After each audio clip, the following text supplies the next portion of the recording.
better than consciousness info. sa.neter TV7. You keep it hot 24/7. You got that black for 102. sa.neter TV2. Yeah. You are now inside sa.neter Studios, the House of Consciousness production. Black news presentation.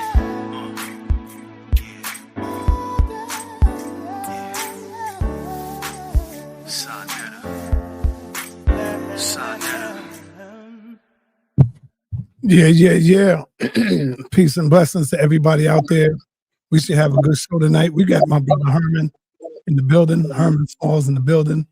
And y'all already know what took place today. The assassination. Assassination, man. So we just want to cover some of this news today because I know a lot of people don't know nothing about this or is probably on to this. Not now, my brother Unc. I'm live. Call you back, brother. But we want to send peace and blessings to the family. Family blessings go out to Charlie Kirk. And we want to cover it. Brother Herman, I'm glad I have you in the building right now, brother. What you want to say about this so far? Peace and Pan-Africanism. And just, an update, it's not just shot. This man was assassinated today, and he was assassinated at a public venue. And I'm glad that. So look at the timing. We just recently did the build with our brother, Conrad Tillerd, and he's a political figure. Yeah, he's a minister, but he's run for office as well. So he knows the ins and outs of stepping before the public with political views and ideals. And that's always a give and take situation, because whatever views you have, you're going to have other folks on the other side of the fence, especially if you're classified as a firebrand. Now we know Dr. Khalid Abdul Muhammad was a firebrand. And remember, the college campuses was where many of his most controversial speeches were given. So I just saw so many parallels with this, because even before Charlie Kirk spoke that day, they were circulating a petition for the university to block him from speaking, but they weren't successful. And we know Khalid experienced the same thing. The administration of that college, in many instances, tried to block, and students stood on free speech. Malik was one of the major ones that fought for Khalid to be able to come, especially for that notorious speech, infamous speech at Kent College that got him so much fire.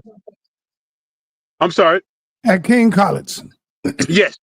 I'm sorry, I said Kent. I meant King. And that was the one that got him in so much hot water, because how forcefully he spoke. So this is a white man, but he's a conservative from the right wing, from the MAGA sect. And I was even wondering, is this a escalation in the MAGA civil war? Because there's a lot of infighting taking place with the Republican Party, the MAGA wing, and even with the blonde woman Taylor Greene. She's now coming out against Trump openly for blocking the list from being released. That they're saying the Epstein list was part of him trying to hide his engagement. But I just thought, with your format and your platform, we have to be on the forefront on speaking on what these issues mean. I think this really could be a case of chickens coming home to roost. Let's look at all the things that the United States is engaged in right now. Look at all the seeking of regime change. Look what's going on right now in Venezuela. They just killed 11 people on a boat that they just randomly named drug runners. And they're plotting and planning and got warships surrounding Venezuela right now. We know the activity going on in Iran. Do you think, Brother Herman, sorry to cut you off, I'm going to let you go back into it and drop this history. Do you think this was a clear, precise message for Donald Trump? I wonder. Well, when you knock on somebody close to you, when your number one, number two man gets hit, and if they ain't hitting you, that's definitely a message. And let's look at the details that's emerging about the assassination. We know one shot, one kill. So this is these are expert marksmen that engage in this, and they say he was on a roof approximately 100 to 200 yards away. So there's some foreplanning for him to have positioned himself. So remember, Trump had 2 assassination attempts on him. There was a firebombing of another political leader. Remember a gentleman dressed up as a police officer and impersonated one and killed a political leader and seriously injured his wife. So there's been this kind of climate of political violence that's been building. We look at the pardons of January 6th. That was political violence that the presidents issued pardons for. So again, is this chickens coming home to roost? Is this the energy that the American political system that has been pushing out domestically and internationally, is it now coming to eat its young? Because this was a young man, 31, 2 young children, a boy and a girl, one a year old, the other 3 years old. He had 5 million followers on X. Let me hold you on for a minute. Miss Nicole, and you said the chickens are coming home to roost. This comment ties into that. She said, it's very sad, but Charlie Kirkland always spoke on black crime and how violent black people are. I guess he never thought his own people could be just as violent, brother. I mean, that's a profound statement, even though the shooter hasn't been captured and identified. No, he was killed. He was murdered. They killed him. The shooter, no, that no? hasn't taken place. No, all right, hold on. Let's take some time out to bring in our brother, to welcome our brother. Minister Conrad Tillerd is in the building. And how you doing, my brother? I'm doing great, and I'm happy to be here under these better conditions than we were yesterday. Right, it sounds great. But since I gave you the exclusive, I have to start out by saying to folks that they have to check out my YouTube channel. Say it. Let them know where it's at. That is Conversations with Conrad. Conversations with Conrad. Hey, family, do I have any moderators in the building? I want y'all to get that link, put that link in the chat, yes, and y'all can subscribe to that. I'm gonna definitely subscribe to it. Say it one more time. Conversations with Conrad. Okay, we're gonna say that again to make sure we could get that. Conversations with Conrad, y'all.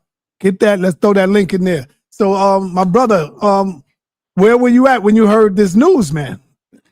Well, I was just out and about, and of course, when I heard it, it certainly was a shock, and you know, I posted that whether we agree with Charlie Kirk or not, when I was 31 years old, I too was traveling the country, speaking at colleges and universities, from Harvard University in Cambridge to Humboldt State University in California, and everywhere in between.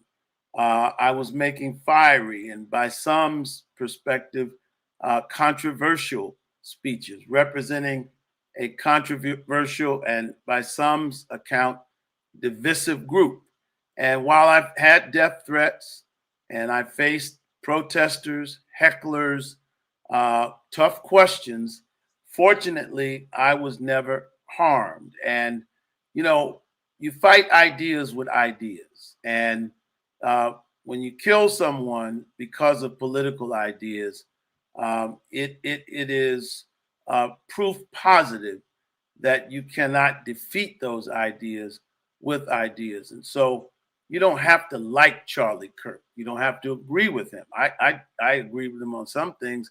I disagree with him fervently on others, but I do admire a young man who didn't go to college, had a great deal of interest in politics and his point of view, and he organized millions of young people. And I think it's important that on our colleges and university campuses, we do have a conservative perspective.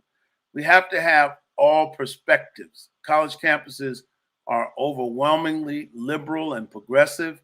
And I don't think that's good for young people, because as a teacher at City College for many years, our young people are not being educated, they're being indoctrinated. And if you cannot argue with a conservative perspective, if you are triggered by it, or if you don't even understand the nature of their arguments, great leaders are great debaters. Malcolm X never worried about debating somebody with a different perspective. And I think that's true of every great leader. They're also great debaters. So, you know, it's a sad, as far as I'm concerned, it's a sad day in America. Certainly it's a sad day for his family and his followers. But any one of us, once you start political violence, we all are subject to it. And excuse me, Reverend Conrad. Let me play a clip right quick so I could get the people familiar with who he is. Sure. Is that all right, brother? Yes, sir. All right, let's get a clip so we can get the people familiar with who Charlie is. Ladies and gentlemen, Charlie Kirk. Well, as we can see, he can hold a crowd. Look at him. Look at this right here. Look at this crowd. This is the National Republican Convention.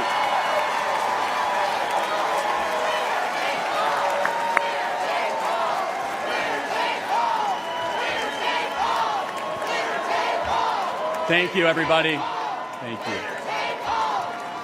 Good evening. I'm Charlie Kirk, founder of Turning Point USA and Turning Point Action. Together, the largest conservative grassroots organizations in the country. Thanks to our work, I talk to a lot of young people on campuses, at our events, on my radio show, podcast, and social media. Said differently, I visit college campuses so you don't have to. I hear a lot from young people about their hopes, their dreams, and their fears. You see, young people are idealists. They respond to vision. For the past 4 years, they've seen the vision of the Biden-Harris regime. That vision is, you'll own nothing and be happy. The Democrats say, instead of owning a home, you'll rent a 400-square-foot studio apartment. Instead of owning a car, you'll rent a scooter using some app. Their vision is this: limit your dreams, give up, aim lower, be content with less. If you're a 20-something in America, life has been really tough. You've watched home prices rise 47% since 2020, 47%. Home ownership is now out of reach unless you make over $106,000 a year. Since I last spoke at the Republican convention 4 years ago, I've become a husband and father. In fact, we have 2 under 2. I think I get extra points for that. For millions of people my age, that is a dream that feels farther away than ever under the Biden-Harris administration. According to current projections, 1/3 of today's young Americans will never get married. The average American is having fewer children than ever before. Why? It's because for far too many, they simply can't afford them. The basic things our parents enjoyed are increasingly out of reach for Gen Z and millennials. You see, the American dream has become a luxury item for the wealthy elite. Happy countries have children. Broken countries have addiction, depression, and suffering. Democrats have given hundreds of billions of dollars to illegals and foreign nations, while Gen Z has to pinch pennies just so that they can never own a home, never marry, and work until they die, childless. Under Biden, our young people own nothing and they are miserable. Donald Trump refuses to accept this fake, pathetic, mutilated version of the American dream. When he was president, young people were richer than ever before, and he will do it again. Donald Trump is on a rescue mission to revive your birthright, one your grandparents and those before them gave everything to hand down to you. And listen carefully, everybody. This is why young men are the most conservative that they have been in 50 years.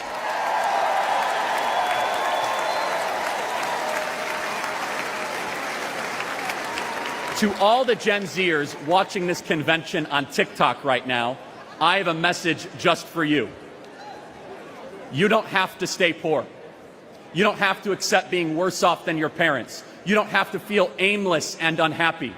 You don't have to support leaders who lied to you and took advantage of you for your vote. America's future is a series of choices. Our current state of slow motion national decline is a choice. This November, we're going to choose success. We're going to choose to put the future of Americans first. We are going to choose to no longer be spectators this election. We together are going to do the work to save America. We are going to choose to work harder than ever before, to chase ballots, to vote early, to register new voters, and all of us together working harder than ever, we will fire the Biden-Harris regime and put Donald Trump back in the White House where he belongs. God bless you guys. Thank you so much. All right. Yeah. Now, he's a good speaker. Yeah, can I jump in? It's just so interesting. Now, you know, that was the Republican convention, and I don't know how much he was a factor in Trump's success. But looking back, let's review the talking points. You know, he's on the low talking about their birth rate. Hey, you know, no one wants to have children anymore because they can't afford any. He's also speaking about birthright. You should be able to inherit what your parents and grandparents handed down to you. So this is the message he was targeting to the millennials and Gen Z. So now I remember when me and Brother Conrad were building, and we were speaking about youth and leadership, and whether an inexperienced person, now this is a non-political figure, an influencer without any college training, any background, but he was able to amass a following of 5 million plus and able to influence them to come out in numbers that ultimately impacted that election. So that's what I definitely want to hear more from Reverend Tillard about in this political climate that we are in right now. Do we have that kind of messaging that could take place, even though we're not going to stray too far from his situation? But as a people, we got to widen our lens and see how this impacts us as well. So what are your thoughts on that, Reverend Tillard? Yes, well, I would slightly disagree. I mean, I think he was very much a political figure. He'd never been elected, you're right, to office. But President Trump was very clear that, in fact, he said today, nobody had the pulse of the young people of America today like Charlie Kirk. And of course, he would primarily be speaking about more conservative young people. Many argue that Zoran has struck a nerve with young people on the left. And so I see his success is undeniable. His organization, Turning Point USA, is a major factor. And the thing about assassins, that's why political violence is it's counterproductive. It's nonsensical, because if you seek to silence somebody by killing them, all you really do is elevate them, because you've martyred them and now their ideals are more powerful than ever. And so you really never ever achieve anything by killing someone based upon political ideas. In fact, when you kill a person, you immortalize them. Right. Great point. You almost elevate them to mythical or to even sainthood. And so, you know, I hear, and again, you know, it's true on the right and left, but anybody that's posting on Facebook, you know, he's gone. He's no longer infecting our young people. He deserves what he got. You know, there's a basic decency that if I heard a drug dealer got killed, or a murderer, I may not necessarily shed tears, but just knowing that a human being was murdered would make me take pause, and I certainly wouldn't be celebrating it. It just seems to me that requires people to just pause. You know, there are people who hated Malcolm X. The New York Times and a lot of the daily newspapers mocked him, scoffed at his death.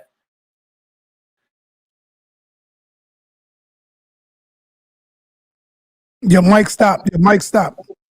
Your mic breaking up, Rev. I think he may have frozen as well. Yeah. Reverend Tillard, your mic frozen up. You freezing up, Brother Tillard. Decent. You freezing up right now, Reverend. I disagree with some of Charlie Kirk, a lot of Charlie Kirk's ideas to debate. All right, he fell off. Okay, hopefully he's going to come back up, because I want to ask him about the chickens coming home to roost.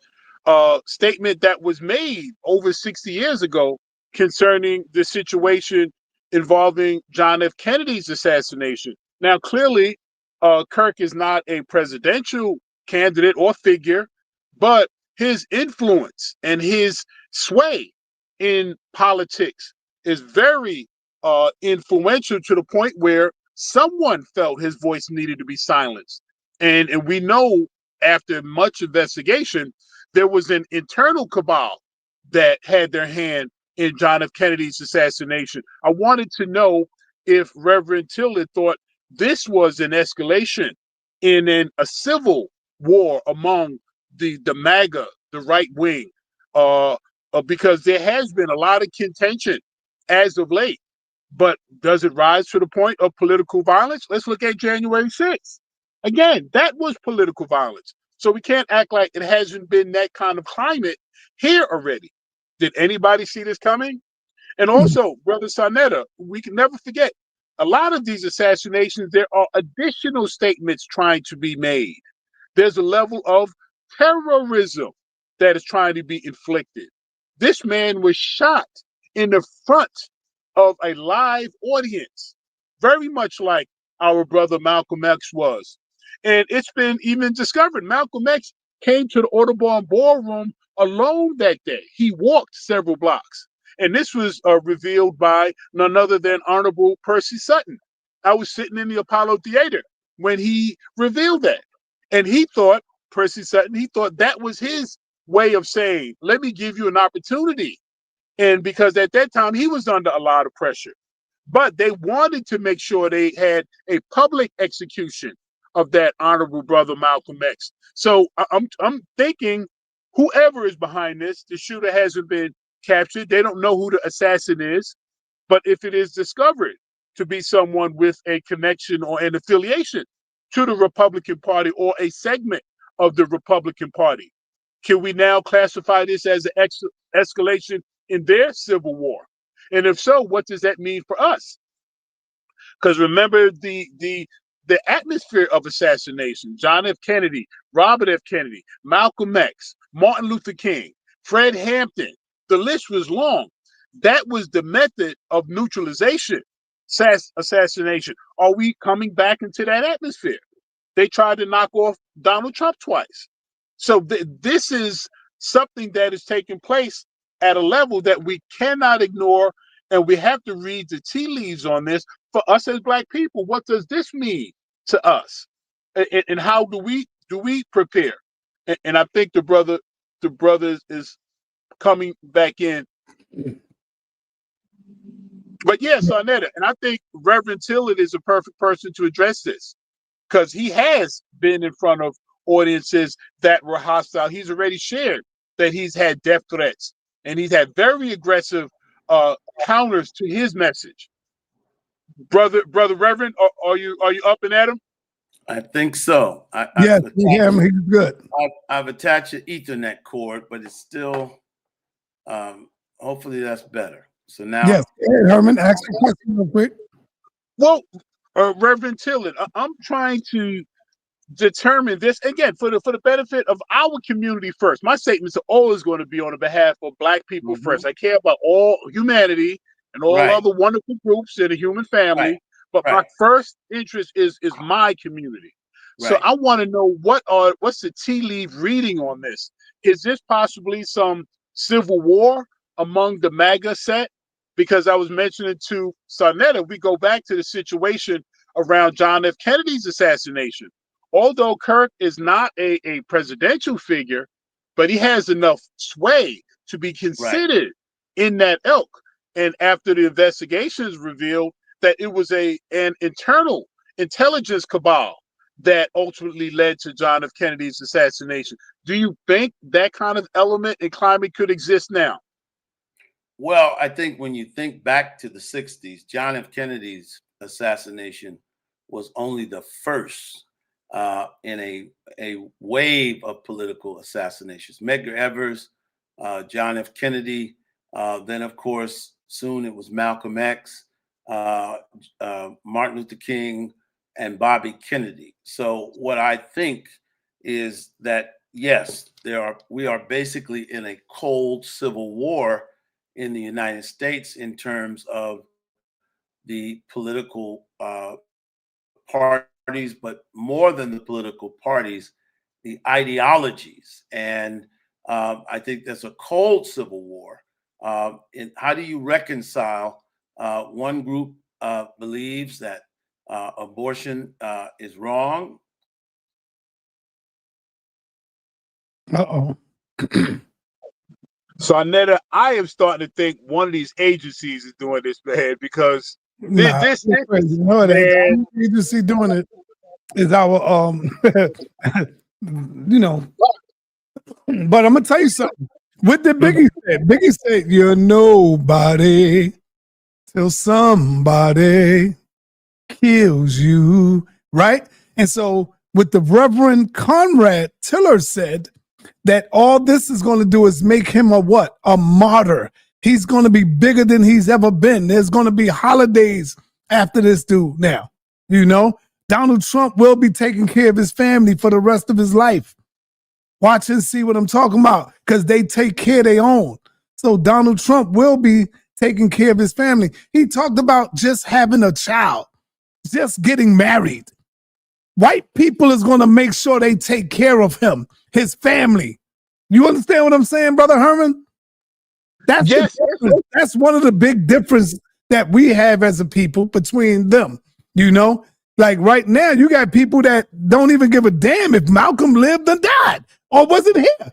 They don't give a damn about Malcolm. When we have these celebrations to Malcolm, you see it's very little people that go out and celebrate. You have free bus rides to the gravesite to honor his name, to bring his name back up, to revere him, and very little people come. So it's like Malcolm never walked the streets of Harlem. That's what I'm saying. But, Charlie Kirk, he will be honored and revered. I do agree. He was good, even, you know, he was very successful. So I don't even think it's a matter of material his family being taken. I think more important, not that is important, but his ideology, because that ultimately that was what someone was trying to silence. So yeah, his family's going to be. I mean, the flags all across this nation are at half mast right now. He's That's an not. honor held. He That's got an honor killed for held. Donald Trump. He got killed for Donald Trump. And that's how people going to look at it. He got killed for Donald Trump, supporting Donald. And so Donald going to feel responsible for it. So, you know, it is what it is. That's all I'm saying. Go ahead, Brother Hearn. Right. So yeah, his name definitely will be lifted. What he tried to do and what he represented. I do agree with you.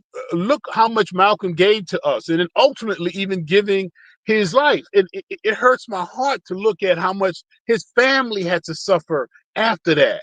You know, even up to this day, even you can see that pain of that loss that a family had to. And remember, they were there for this. I mean, children, his daughters were young. I think the oldest was 4 or 5, but his children were there at that assassination. Oh, So man. Damn. the community did not, in my opinion, to the degree that they should have, surrounded them and provided for them and uplifted them. So you're right, son, that it tends to be a different when one of our great leaders are martyred. But could that be part of the collective trauma? Because remember, if you buy into the Willie Lynch, our biggest and strongest men were always the target. Because this system knows they can't have defiant black men in this system because we will try to overturn it. So to brutalize and to assassinate in the most public manner as possible. That's why I made the statement I made earlier that these public executions are for a reason. Now, right before he sat down to speak, he was engaging with the crowd. I think he was even tossing out hats. There were many other opportunities. If somebody just wanted to hurt him as quickly as they could, it could have been done. They waited till he was center stage, where everyone could see. Now, fortunately, most of the media sources have had the good taste to not run the actual assassination. I have not seen anybody show him physically getting hit by the bullet and falling out. But you know, we live in the age of cell phone cameras. You know that's recorded on 100 people's phones. And not just people, young people. That was a college campus, man. 18-year-olds, 19-year-olds that are going to be traumatized by today's event for the next 40 and 50 years of their lives. So someone clearly wanted to make a very poignant statement in his assassination. And Reverend Tillard is back. How was your linkage, brother? You got a strong link? I think so. I'm plugged in. Yeah, it And sounds good. It sounds good. I think everything is good. Yeah, it sounds good now. But, Do you remember your last point? I do. I mean, how do you? We're now in a ideological Cold War, to be for sure. I mean, how do you reconcile? I saw a study today that more young people in New York have a favorable, more Democratic young people have a greater favorable impression of socialism than they do capitalism. How do you reconcile that difference? You have people who can't agree on what the definition of a woman is and who can have birth. One group says men and birthing people, and the other group says only women can have babies. I mean, there are many fault lines. There are many fault lines. One group vociferously defends the right to the Second Amendment, the right to bear arms. The other group says you need to curtail that. It's interesting to me, and I will be honest with you. I agree with the conservatives about at least 50% of the time, as well as sometimes I agree with the liberals, but only about 50% of the time. I mean, we love to talk about gun violence in America. You can always get Democrat politicians say we need to get rid of the guns. But what they don't want to talk about is the lack of values of the young people. They don't want prayer in school. They don't want, the parents to be able to discipline the children.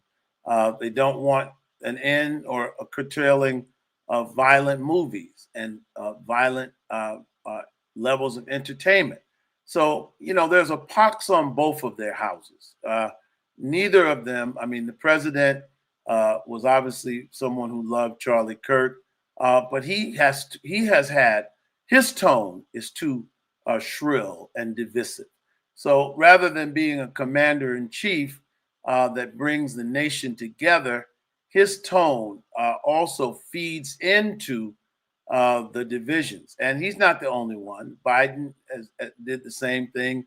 And even though Obama was a lot more reserved, his policies were equally as divisive along those fault lines. So, we've got some real issues in the United States of America. And the only thing I fear is that once you introduce something like political violence, as I said, once it became practiced in the 60s, it did not stop until 1968. And it didn't even stop in 68 because, you had killings in the Panther Party. 1969, you had a shootout between us and the Black Panthers at UCLA. So political violence is a bad thing.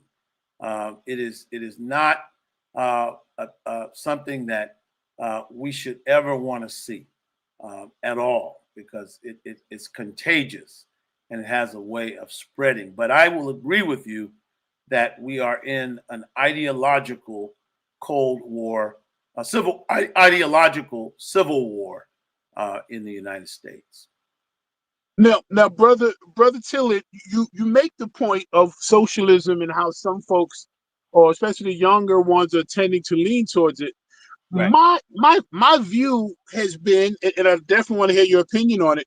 It's almost like these ideologies have morphed and become almost hybridized. And I say that let's look at a nation like China, communist nation, socialism, but they've weaved a level of capitalism that now is making them one of the largest economies in the world.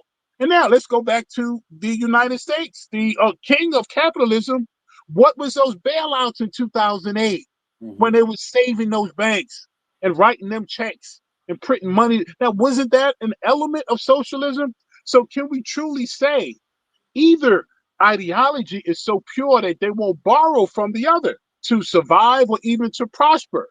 What's your view on that? Well, I agree. I would slightly differ. The bailout of the banks was not socialism, I would say, but it was crony capitalism, which is a bad thing, because if you follow the free market, the concept of the free market is, very simple. If sa.neter and Brother Smalls and Brother Tillard make hamburgers, and the people all line up at Brother Small's hamburger stand, then that means the free market decided that he had the best hamburger. Now, it could be the sauce, it could be the meat, it could be his advertising, his sign. But the bottom line is the market forces, the people went to his business. Now, traditional capitalism would say, you don't bail sa.neter's hamburger stand out. You don't bail my hamburger stand out. If the market doesn't choose them, then they fail. And the same with podcasts, the same with rappers. There are a lot of rappers, but there are not a lot of Jay-Z. So I do agree with you, however, that, yes, we have certain socialist features, Social Security, we have certain socialist features. And so I agree with you, as you correctly pointed out, China, Vietnam, they fought the Vietnam War, and within 10 years of the Vietnam War being over, Coca-Cola was back in Vietnam doing business. So the point of the matter is, and when you ask people to give you an example of a successful socialist country, they always point out the Scandinavian countries, which rely heavily on capitalism and highly taxed capitalism. The money people are taxed 90%, and that provides the free stuff for the rest of the folks. But these are very small, heterogeneous populations, usually of Nordic folks. Those countries become very xenophobic when they get over their allotted quota of Africans and people coming from other places. So those are very poor models to look at the United States. But I will agree with you. But I will say this, and I'm a strong believer in the free market, but I don't believe in crony capitalism. I do believe you have to police the capitalists. You got to not have insider trading. By all rights, if the banks were failing, then that meant the market said that they should fail. But it was Obama who said they were too big to fail. And so a classical analysis of the free market would say when the government intervenes and bails out these institutions, that is not the free market. Now, let me just say, lastly, I don't, a lot of young people are drawn into capitalism, but I think guys like Charlie Kirk certainly understand. See, what we've had at these colleges and universities, and as I said, I taught at City College for many years. I've been through a lot of these institutions. When I was in college, you had conservative professors, liberal professors, and you had those in between. But basically now you have colleges and universities that are dominated by left-wing professors. And so young people are only getting one perspective. They're being made to believe that socialism is the way. They've been made to believe that socialism is superior. I'm going to give you free stuff. And what they don't understand is that there is not a country in the world where pure Marxism has ever been successful. And that's a fact. There's not one Marxist country that has ever been successful without being two things: a great infusion of capitalism and totalitarianism. And whatever we say about America, we do not live in a totalitarian nation.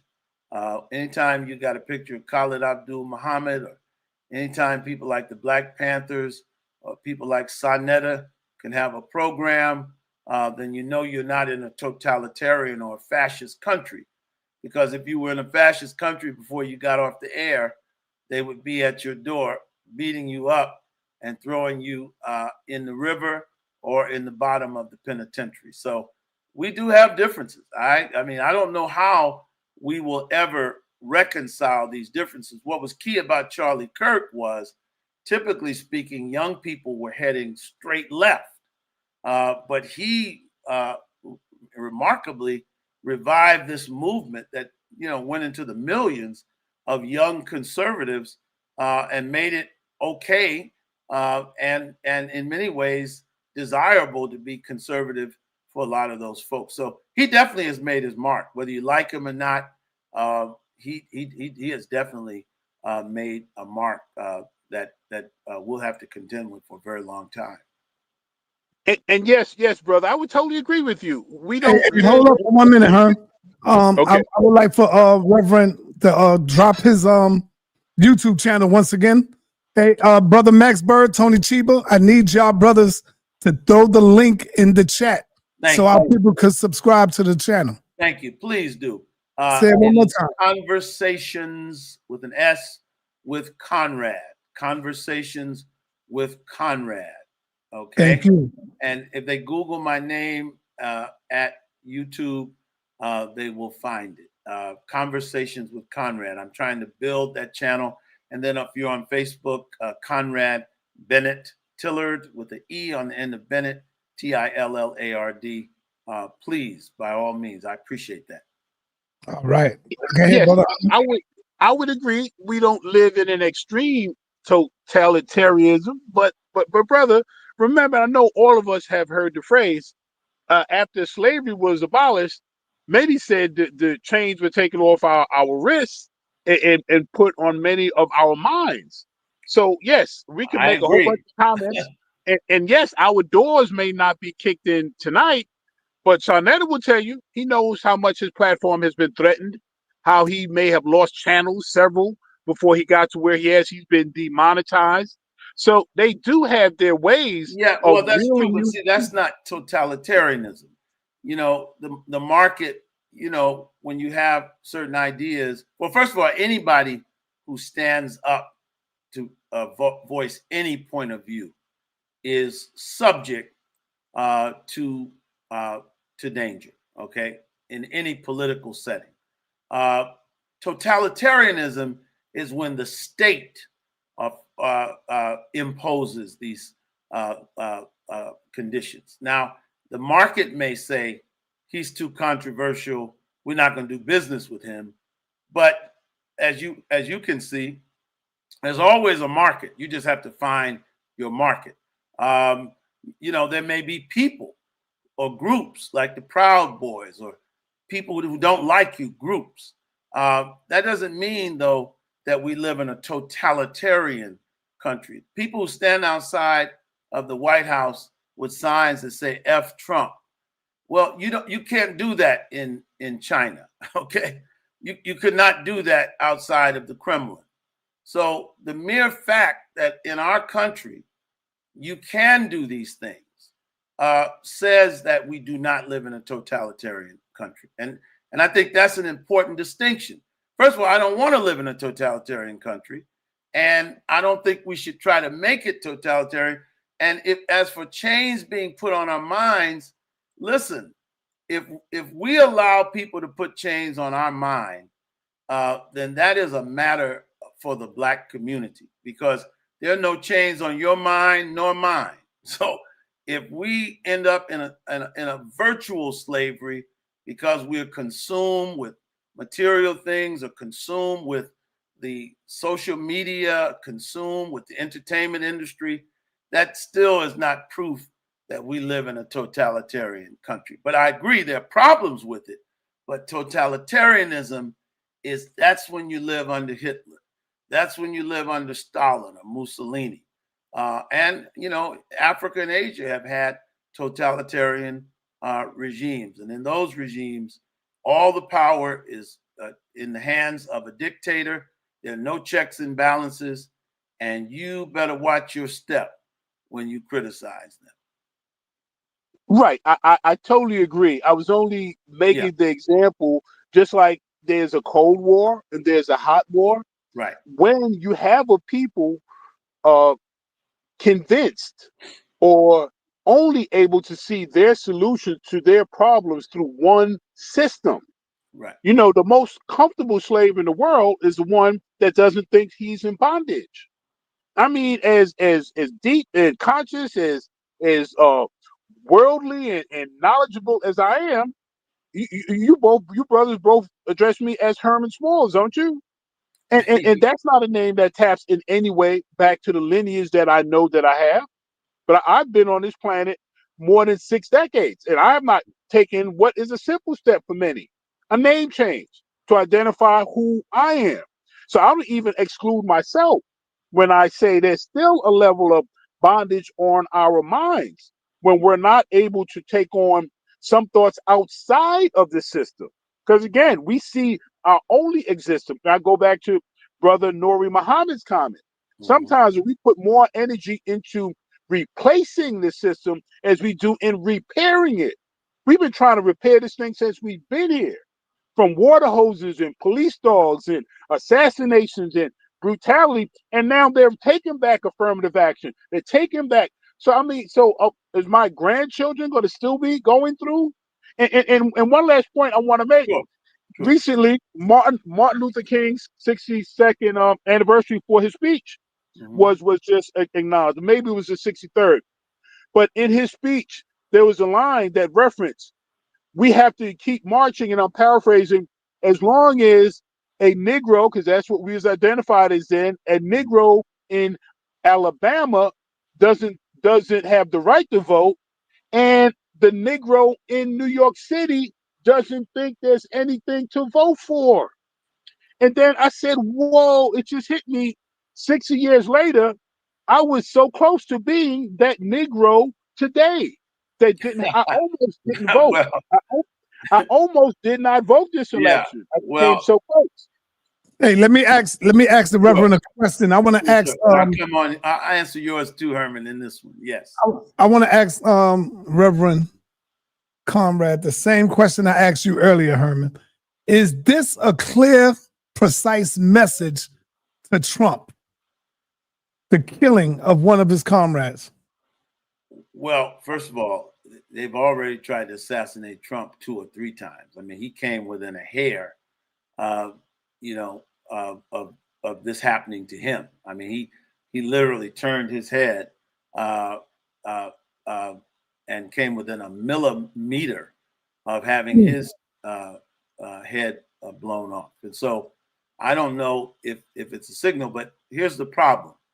You know, when you send signals to him and to the government, believe me, they're going to send them back to you. And they have a lot more firepower. And that's what the Panthers found out. You cannot wage war against the United States. No nation on the earth can wage war against the United States. So you certainly can't do it inside of America. That is just folly. This killer will be found. He'll be hunted down. He'll be either murdered or he will be sentenced to prison for the rest of his life. He's hurt his cause. He hasn't helped it. You know, one monkey don't stop no show. Right. And so we have to learn that, you know, again, you're not going to defeat the United States through arms. That's just not going to happen. And, you know, the wise teachers, Garvey didn't teach that. Honorable Elijah Muhammad didn't teach that.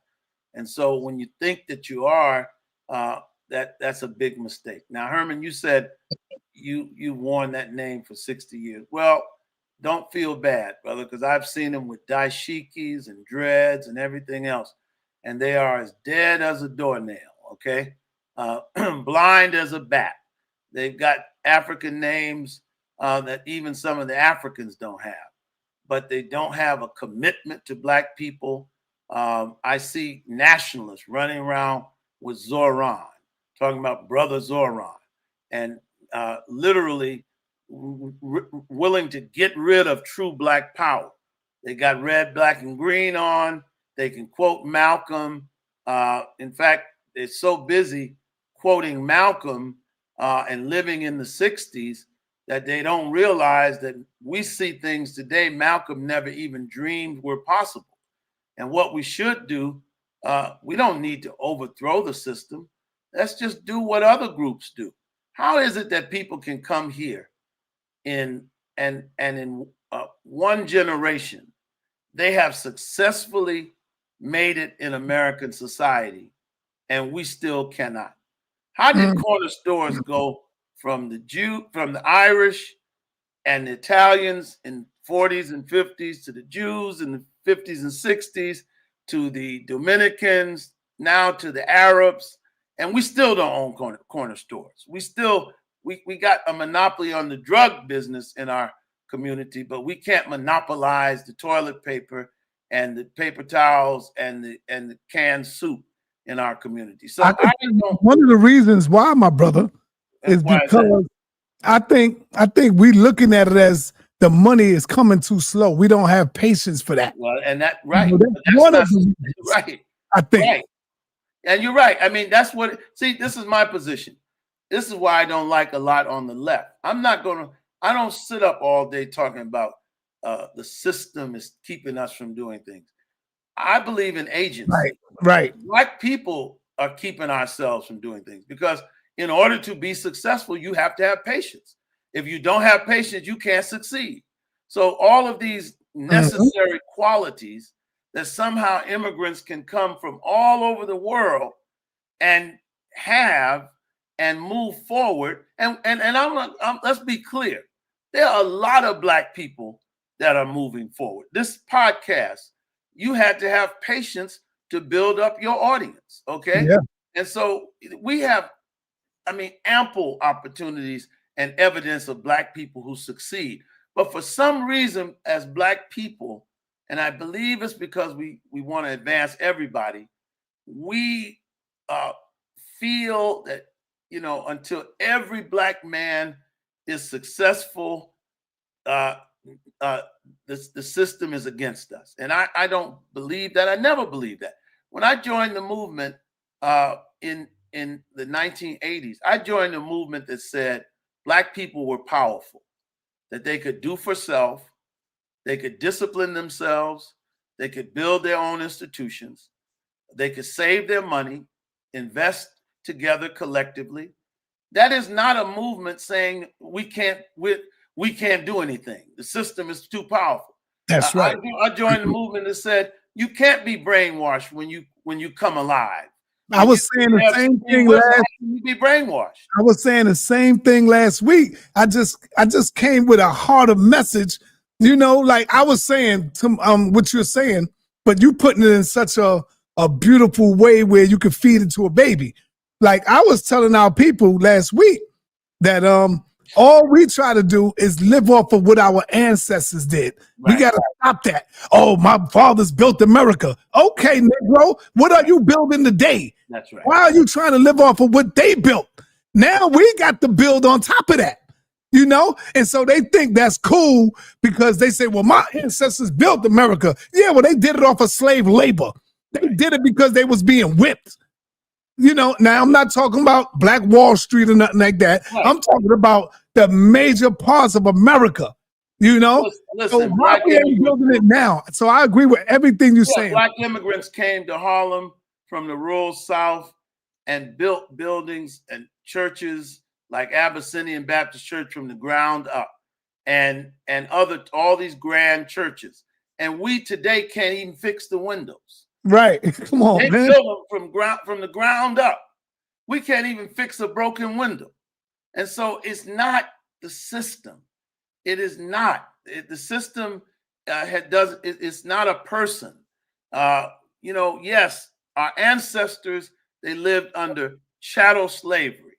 That is a verifiable discrimination that kept them from achieving. Then our ancestors post-slavery lived under Jim Crow, where legally they could not go certain places. They could not do business. That is a verifiable, quantifiable level of discrimination. But since the 1960s, 1970s, and certainly any young person walking around here today with a $200 t-shirt on, $400 jeans, $300 sneakers, a $1,400 iPhone, I don't want to hear about the system stopping you.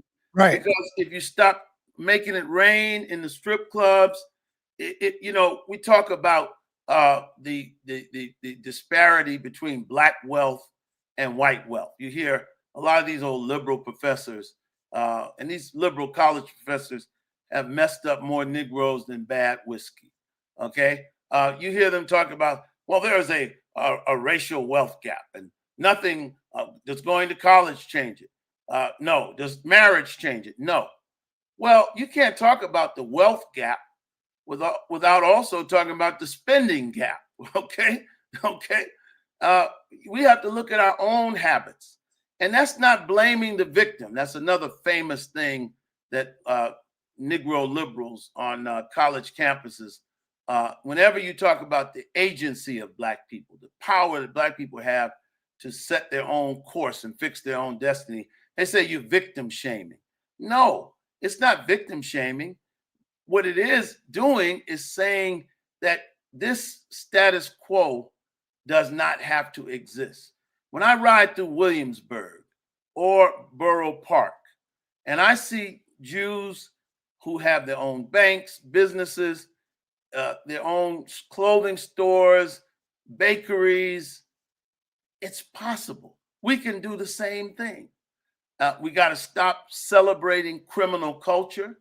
in the Black community, how many young people, every drug dealer that spent 40 years in jail, we call them a legend.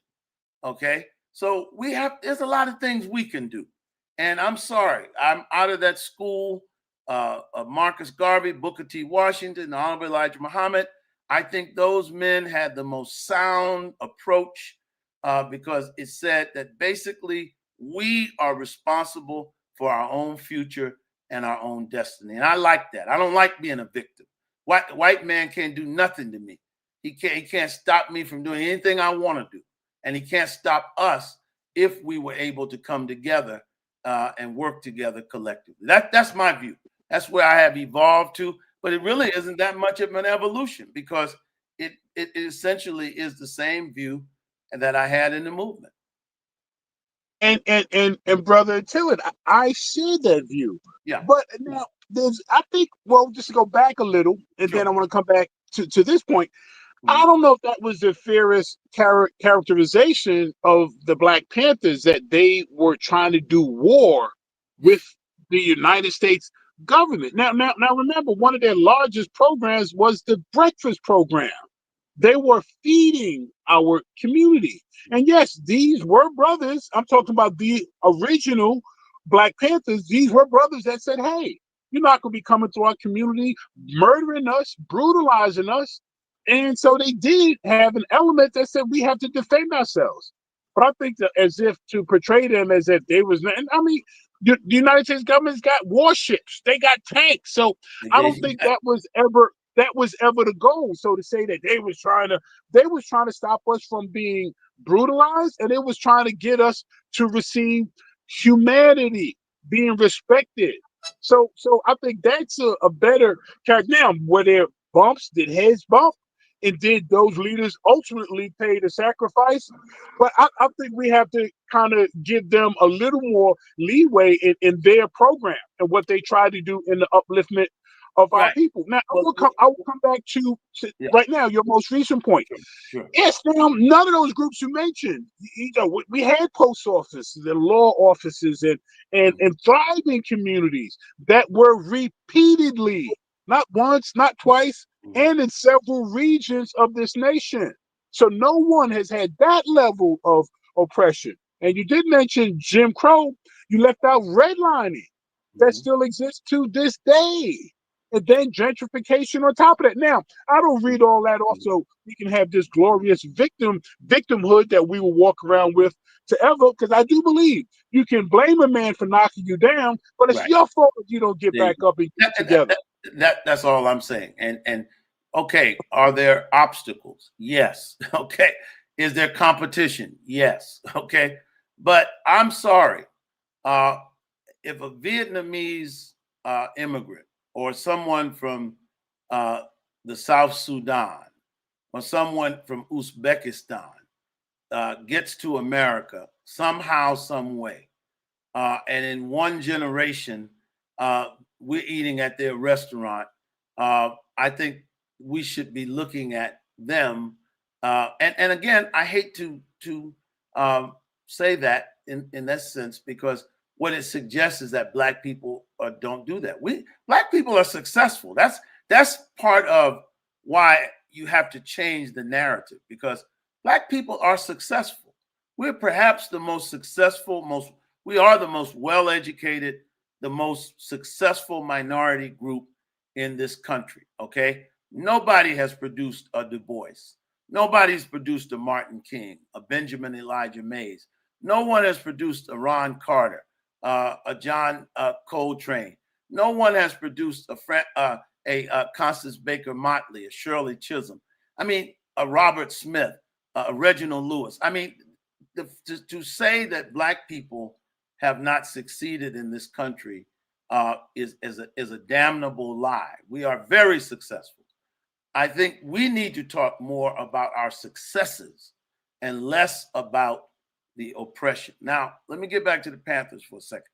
The Panthers, yes, they started out in 1966 as a community patrol group. And Huey P. Newton, the brilliant student, studied the law. And he realized how far you could be away from police. It was lawful to carry a weapon, and he knew every statute. And in that regard, they were protected. But then, of course, the laws were changed. And at the same time, the Panthers were not initially Marxists.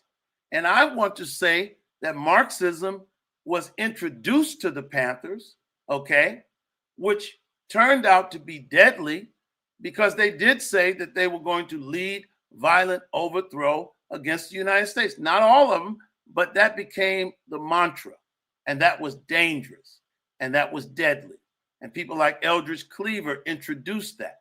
Bobby Seale, when he went to Gary in 1972, when Dick Hatcher was the mayor, he put a security force of police officers around Bobby that weekend, and Bobby changed his mind. He said, these pigs are not like other pigs. He began to see what it meant to have Black political empowerment.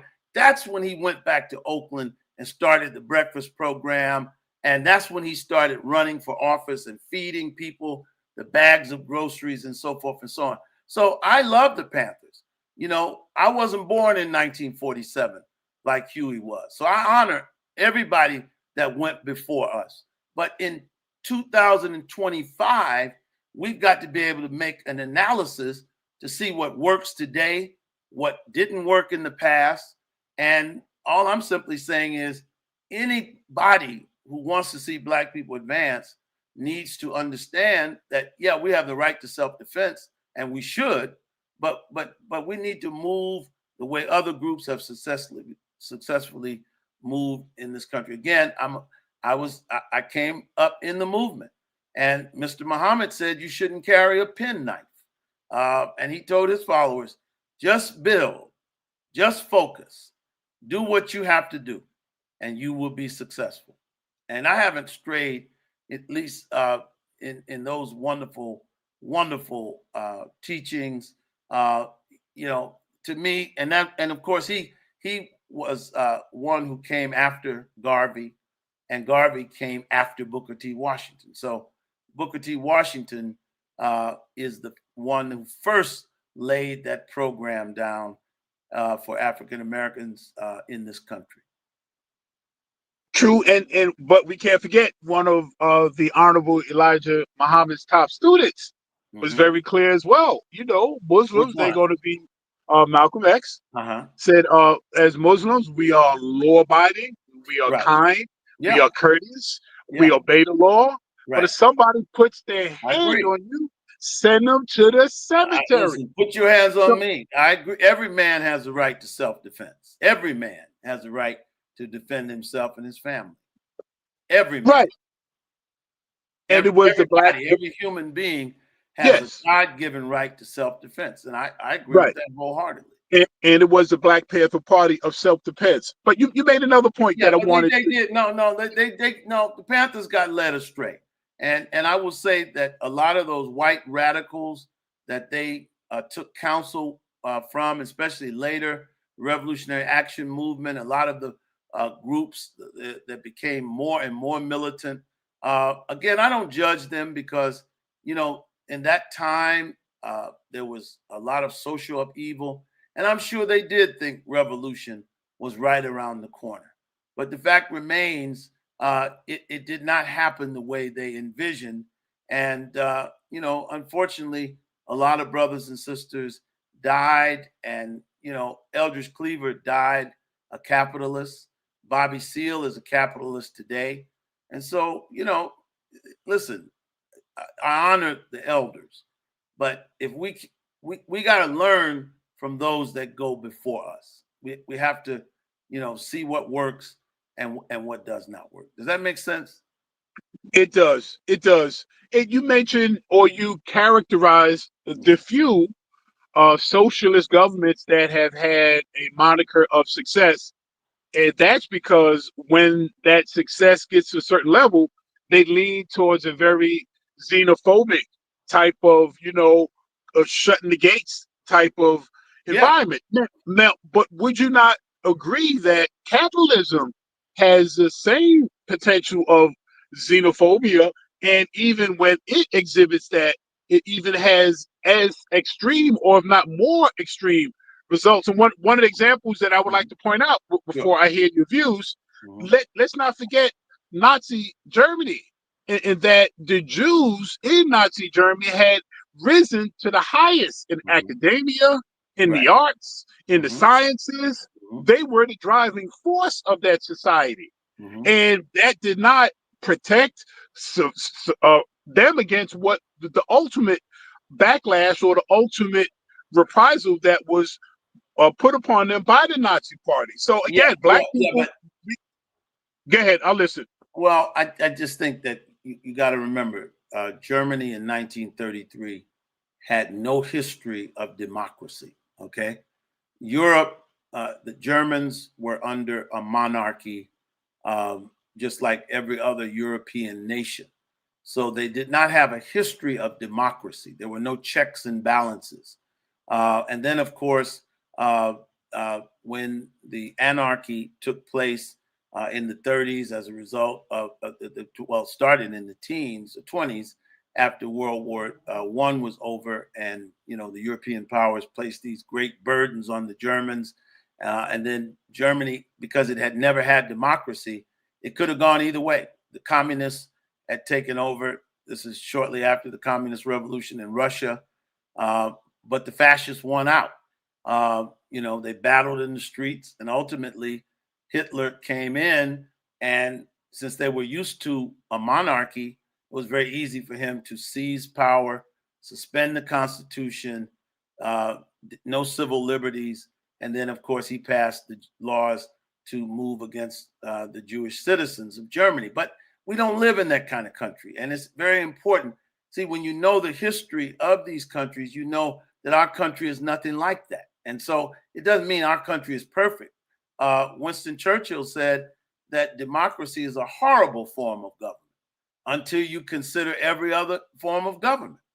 And so I would rather have, we live in a country that is not perfect, but what we do have people fighting Trump.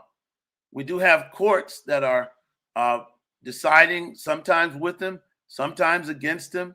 We do have local, federal, state government. So I'm not saying that Black people shouldn't be vigilant. All I'm simply saying is I'm not going to spend the rest of my life talking about forces that are working against us when I know damn well if those forces weren't here, we still don't have our stuff together. That's why we can't even take advantage of the struggles that our people, the victories they won, because we can't even get together. We got a Black mayor now, and we got people trying to give that away. So I have decided, and I always have, again, I could have joined the Panthers. I could have joined other movements, but I joined the movement that made most sense to me, the one that says you're not a victim. You may have been a victim, but you got to get yourself up. As you just said, Smalls, a man can put you down, and that's his immorality. But if you stay down, that's your problem. And so I'm not diminishing any of the oppression. I'm not diminishing the schemes. I'm not diminishing the machinations. But I'm just saying that there's nobody here on earth that's living today that can say they're struggling through more than what our people struggled through post-slavery throughout the 20s, 30s, 40s, 50s. And I think we're in a much better position if we could come together. Does that make sense? We got to come together, right? At some point, it's on us. That makes total sense. That you made it very interesting. You said we're much better off now. Now, clearly, there are areas we can say, and materially, but now some of our best minds, I would count Dr. Amos Wilson among them, will go back and say, what do we have that took us through all of those times and challenges and struggles? We had a family unit. That's right. We had a family unit. And then, but we had a government, the same government we trying to cuddle up next to and still trying to get to love us. that pushed crack into our communities. The government did that. Yeah, but So let me tell you something. The government can't make you take crack. Okay, I lived in the crack era, and I didn't take crack. You didn't. So, you know, again, agency.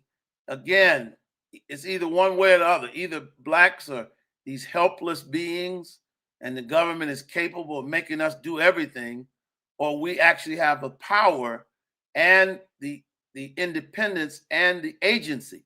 Listen, I'm not going. My life is not as hard as my father's life. My life is nowhere near as hard as my grandfather's life. So I can't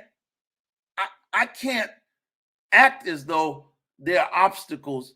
There are no obstacles in my path. There are no obstacles to me doing what I want to do. I tell my children every day, you can be anything you want to be. Too many examples of black judges, black doctors, black entrepreneurs, black rappers, black filmmakers. So that proves to me that black people can do whatever they want to do. Now, what we have to prove is that we can come together. We've heard the statistic. We're one of the biggest, wealthiest nations on the earth, but the dollar doesn't circulate in our community. And so my energy, as always, it's not focused on the system. You know, it's focused on what we can do to change our condition. And if we did everything right and we still were meeting obstacles, then for me, it would be a different conversation. But I know good and well we're not doing everything right. There's a lot more that we could be doing before we even talk about what's happening outside of us. We're still killing each other. After Stop the Killing rallies and after Malcolm and after all of these people, Dr. King and others, we're still literally shooting each other, shooting grandmothers, as the young boys did in Harlem the other day. And so to me, that's where my energy goes. That's where my focus is. And I think, yeah, I have to totally agree with that. That has to be on our agency. I mean, it has to start there. Any plan, a business plan, a fitness plan, a financial plan, you got short-term, midterm, and long-term aspects to it. I want to ask about your long-term. Yes, sir. And even before that, a fact. This is a fact. Nations rise and fall. That's a fact. That is a fact. So many have predicted that the United States doesn't have another 20, 30 years in it. It won't see its tricentennial. So if that should be the case, then I get it. We're getting it together. But what is our long-term plan if this nation collapses? Are we building any other relationships anywhere else? And I know you might say, hey, we can't get together here. How can we think about any place else? But what for a leader? Or like I know my daughter, fortunately, my wife's family, my family have land in other places, but a lot of us, if we put all our eggs in this one basket, and it's his basket. So what do you see should, for whatever reason, not our fault, but this nation, based on some of the energies it has put out internationally, its chickens come home to roost, and it collapses. So then what are the answers we are going to provide for our people? What is the next step forward then? Yeah, I mean, you're absolutely right. No nation, all nations have fallen, a lot of them. I mean, certainly Egypt and great African kingdoms, the great Asian dynasties, Rome, Greece, the Babylonians, the Persians, nations have a turn. And, perhaps America, we're only 249 years old. That's what's so amazing about this country when you really think about it. In 249 years, this country eclipsed all of the great empires of the past, eclipsed all of the European empires. France and Germany are 1,700, 2,000 years old. Okay, and in 249 years, and that's why I believe that there's something different going on in America. Constitution, it excluded us.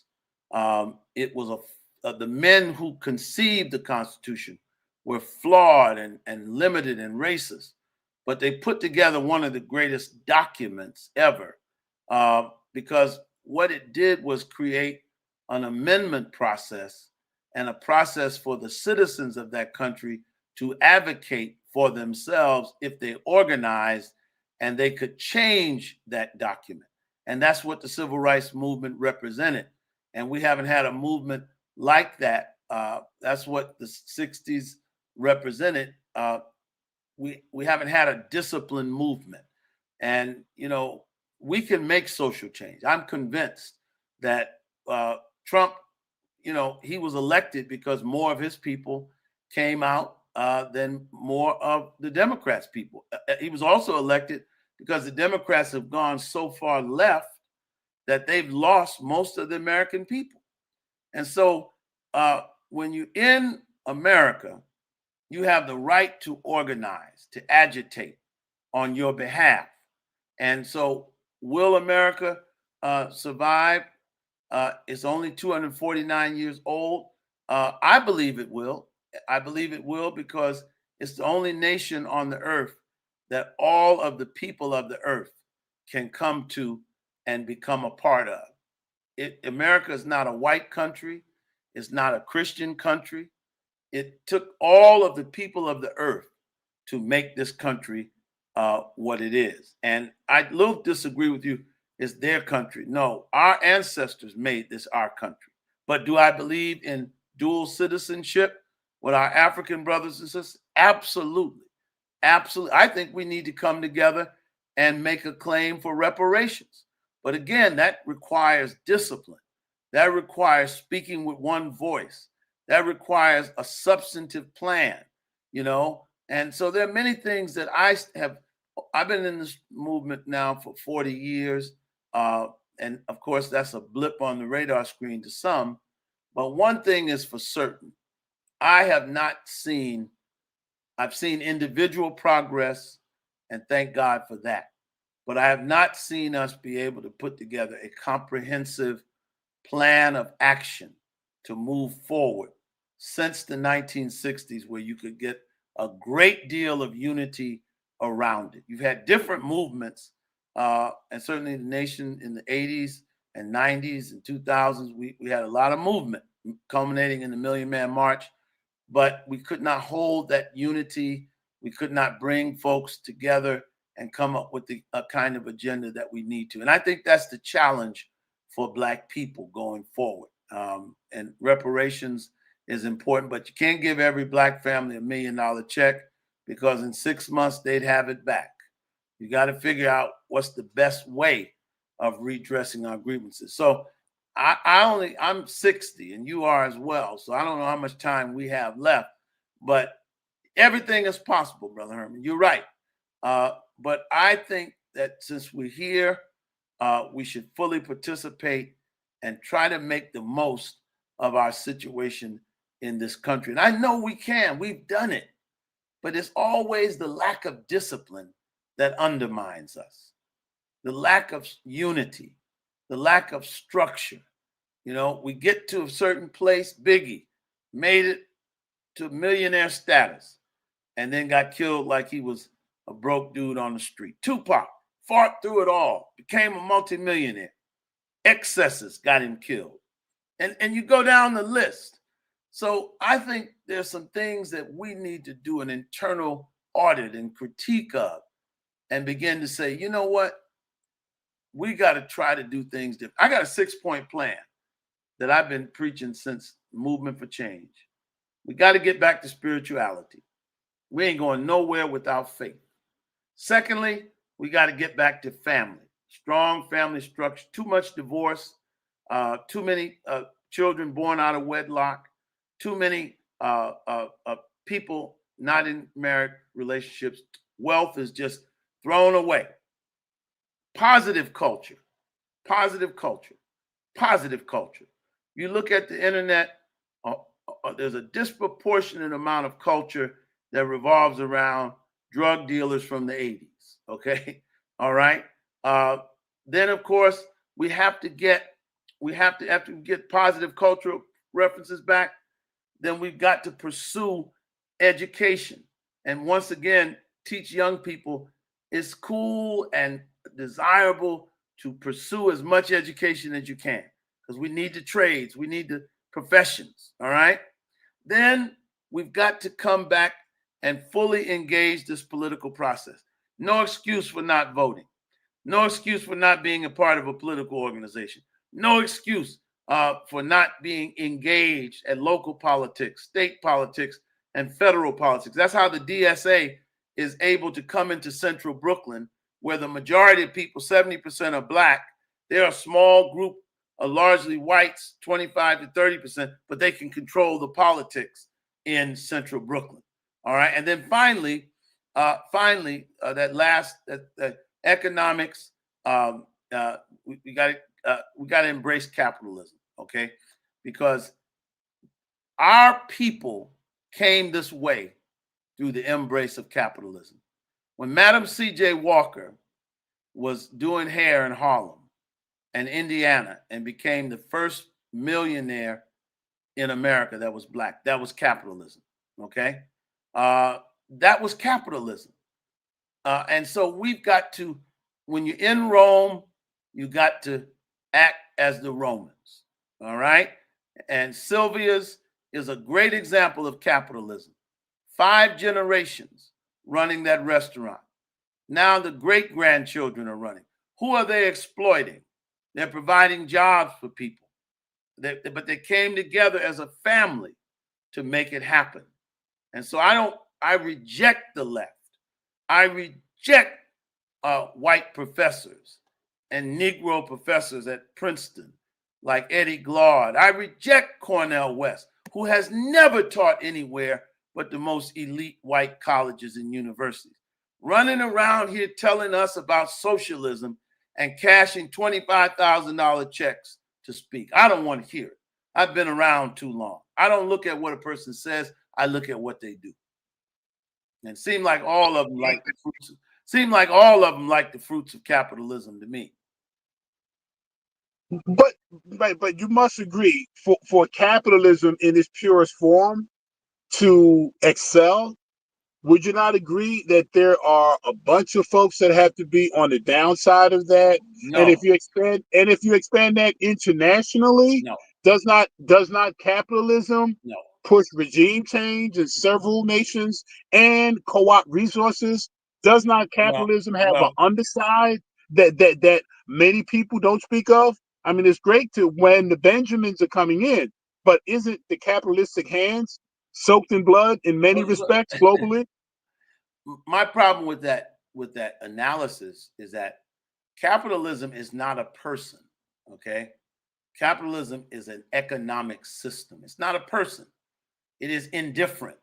You can when Rayful Edmonds and Alpo, AZ, and Rich Porter sold drugs in Harlem, that was capitalism. So you can sell fish sandwiches, as the Muslims did at Steak and Takes, or you can sell cocaine. Capitalism is not a person. This is what people have to understand. It is a system. You can sell pizzas, you can sell fish sandwiches. It doesn't matter. Now, yes, in the 19th century and the 18th century, you had colonialism, you had imperialism. That's not capitalism. So you had European powers and you had American robber barons that exploited the resources of third world peoples, okay? That's not capitalism, okay? Capitalism is the free market. I sell a product, the market gives people a choice. They can listen to sa.neter's show, they can go to you as a personal trainer. What you're doing as a personal trainer, Herman, that's capitalism. You're not exploiting anybody. You're providing a service, and the market will determine how successful your business is. So let's not confuse some of those other things. Now, capitalism is like any other system. It can be corrupted. Yeah, of course. You don't need a gun to kill somebody. A gun is merely a tool. you can kill somebody with a hammer as well. And so I know what you're saying, but what most Black people don't understand is when we talk about capitalism, we are using a Marxist frame. Even when you say capitalism exploits people, that's straight out of Marxism. And I'm saying, if not capitalism, what other choice? Before capitalism, people lived in feudalism, where there was one landowner. There was one a person that owned everybody. There was a king. There was a monarch, where people had no human rights. They had no way of making a living. Capitalism has, in fact, rather than put people in poverty, it's raised more people out of poverty than any other economic system in the world.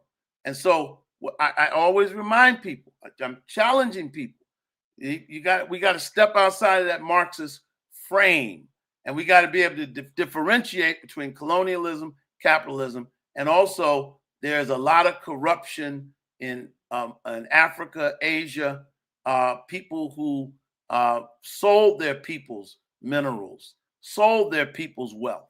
And we have to also point that out, because the devil can only entice you. That doesn't mean that he has the power to make you do anything.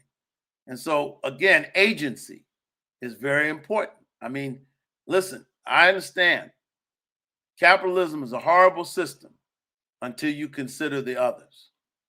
And the only thing the socialists offer is a utopian system. You ask them, give me a socialist, give me a Marxist country that ever succeeded. You don't have one. You can extol the virtues of Castro, but Castro was, it may have been necessary for a time, but he was a dictator. People were not free in Cuba. He killed some of his own co-revolutionaries, and the economic conditions he's not able to produce, was not able to produce a way of life. And yes, a lot of that had to do with the Cold War, but he was firmly ensconced with the Russians. He was well protected, but the economic system, Marxism, cannot succeed because Marxism doesn't account for the individual's aspirations. Marxism is about the people, quote unquote. It's never about the person. And what capitalism does is it says to the individual, if you work hard, if you got a vision, there are a lot of rappers, but everybody's not Jay-Z. There are a lot of athletes, but everybody's not LeBron. And so the individual has a chance in capitalism to reach his dreams or her dreams. And I'm just saying, human nature being what it is, that system is always going to prosper more than a collective system. I know. Yeah, Yes, sir. I'm sorry. yeah, brother Tillard. So, I mean, clearly, you would consider yourself a proud American. Clearly? Well, yes, I am a proud American. And there was a time I wouldn't say that, but I'm not a proud. I am absolutely a proud American, but I'm not one of these people that just says I'm an American, Yankee Doodle Dandy, Pledge of Allegiance to the flag. I'm a proud American because my ancestors were brought here in chains, and they went from the outhouse to the courthouse to the state house to the White House. I'm a proud American because the second American Revolution was the Civil Rights Movement. The first revolution was the American Revolutionary War, but the revolution wasn't completed. Second revolution was the Civil Rights Movement. I'm a proud American because Malcolm died, and Dr. King died, and Fannie Lou Hamer was beaten, and Jimmy Lee Jackson died. I'm a proud American because Honorable Elijah Muhammad led a movement that reformed people. I'm a proud American because Booker T. Washington said, cast your buckets down where you are. And I can go on and on and on and on. So I'm a proud African American. I'm fully conscious of my African roots, but I'm born and raised in America. I was born in the heartland, raised in the nation's capital. How could I not be proud to be an American? Because we made America great.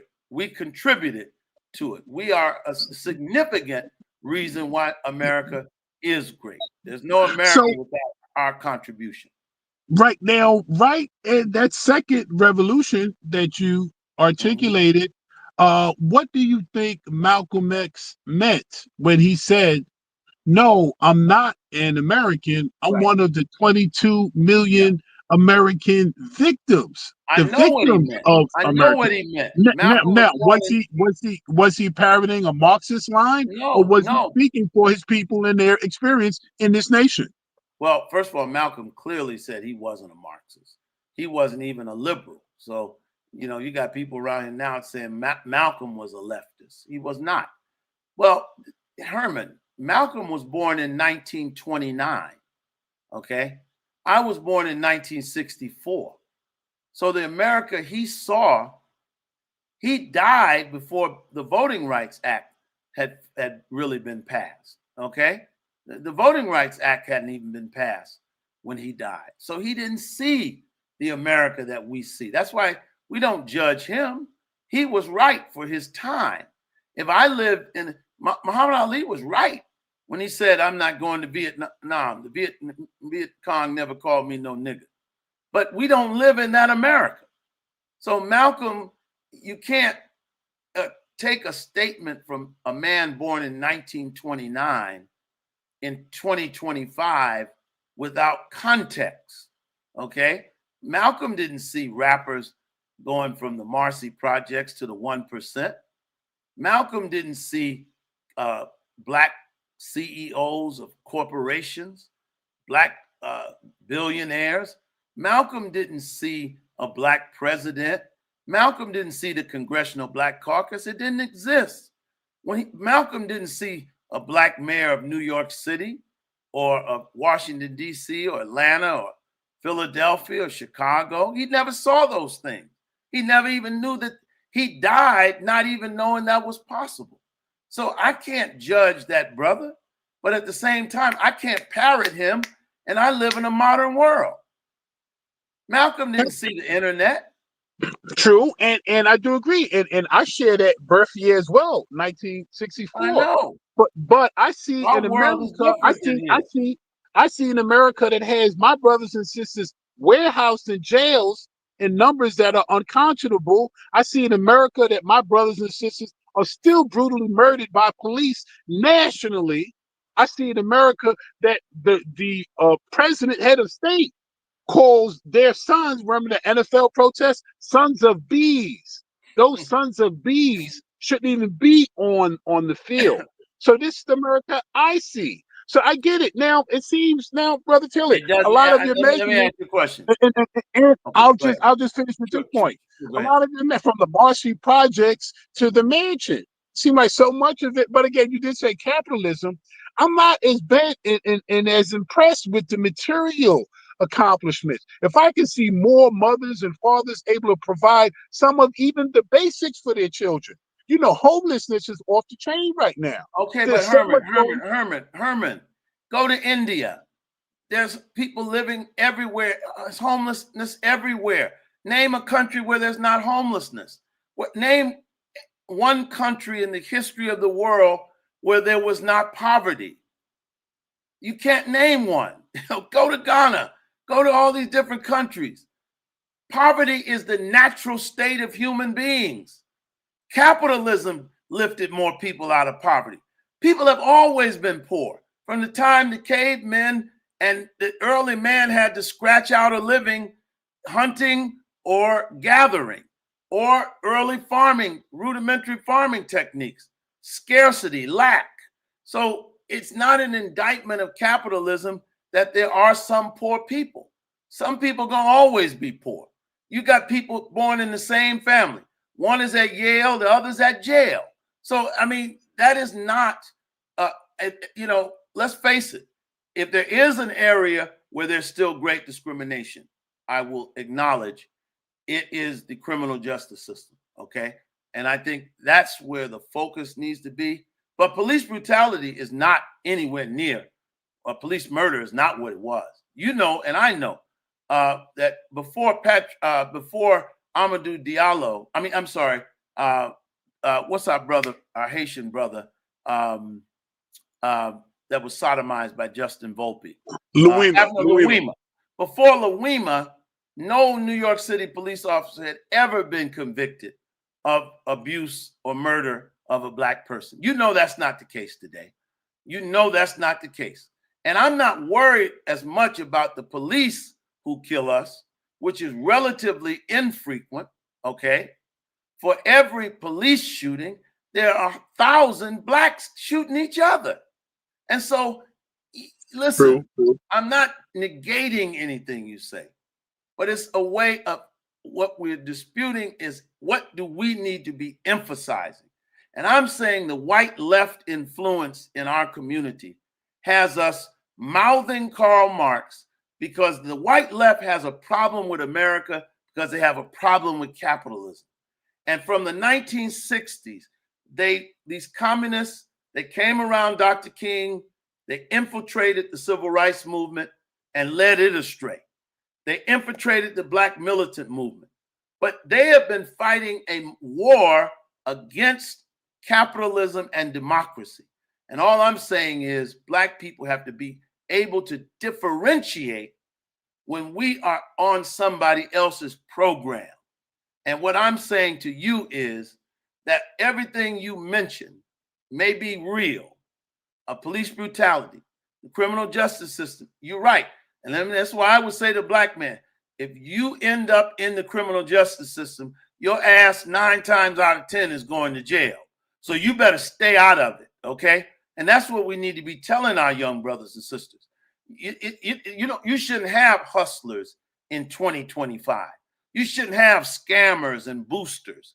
People so in love with capitalism, so in love with the material goods that they're willing to put their freedom on. Don't talk to me about the incarceral system without also talking about these criminal tendencies that too many of our people have. They don't want to reform. So if you are robbing, shooting, killing, you're going to jail. So now it's not like if they're picking us up off the street and we're not guilty, that's one thing. But if you've been arrested 19 times stealing at the supermarket or the drugstore, that is not an example of an oppressive system. Just like this brother that killed this white woman in Charlotte. This man had been arrested 14 times. Okay? Yes, it's true. His parents, his mother, and they asked that he be put away. Okay? But we have to look at that part too. That's what I'm saying. I'm saying if we talk about these things, to be honest, we've got to look at those things. Even your mentor, Brother sa.neter, Khaled was a big man on discipline. He was a big man on, there's certain things we have to do. You know, I remember him teaching us how to deal with the police, be respectful, you know, recognize that they had authority on the street, okay? But now look at, police brutality's changed because look at the videos every day where you see young women, young men pushing the police, telling the police, get the hell out of here, leave me alone, don't touch me. And you ain't seen none of them get shot. Because the reality is police brutality is not today what it was even in 1989, 86, 87, and 90 after 1993. And that means we made progress. See, my problem with Black folks is we don't ever want to admit that we made progress because to make progress, we feel like takes our grievance away. But what I see not admitting that we make progress, what it does, it says our ancestors didn't move the ball down the field. And I'm not willing to say that. My life is not as hard as Malcolm X's life or Huey Newton or Bobby Seale. I got different opportunities. And our children, they got opportunities all the way in front of them. And so I'm willing to say that, as James Weldon Johnson said, we have come over a way where tears have been watered. We have come treading our blood through the path of the slaughter, but out from our gloomy past till we now stand at last where the bright gleam of our bright star is cast. We have come over. We have come over a way that with tears has been watered. But let us march on until victory is won. That's my position. Let's march on till victory is won. I don't want to hear the sad story. I don't want to hear what we can't do. I want to hear what we can do. And I'm those are awesome 6-point plan. So yeah, I'm definitely on board. And you have already identified if anybody would be a proponent of capitalism. I'm a successful entrepreneur. Yes, you are. With a very impressive client list and Yes, so on and so forth. But yes, at the very same time, many of the brothers I came up with, a lot of them are no longer here. A lot of them made bad choices too. Okay, maybe, possibly, brother. And let me just say this lastly on that. Okay. I don't give.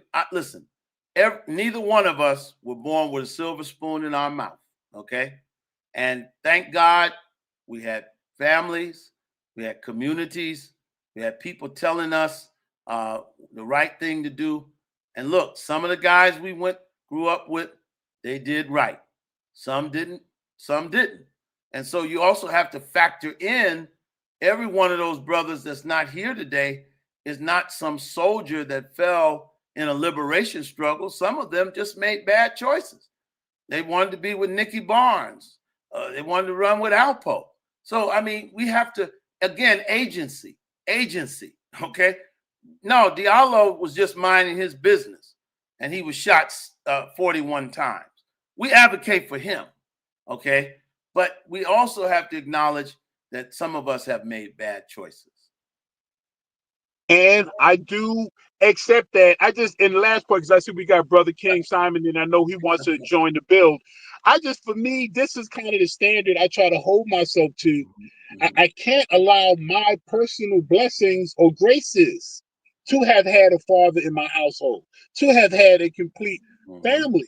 When I know a lot of my closest brother, one of my brothers right here, sa.neter, my brother didn't get to know his father. He still went on and made himself a success.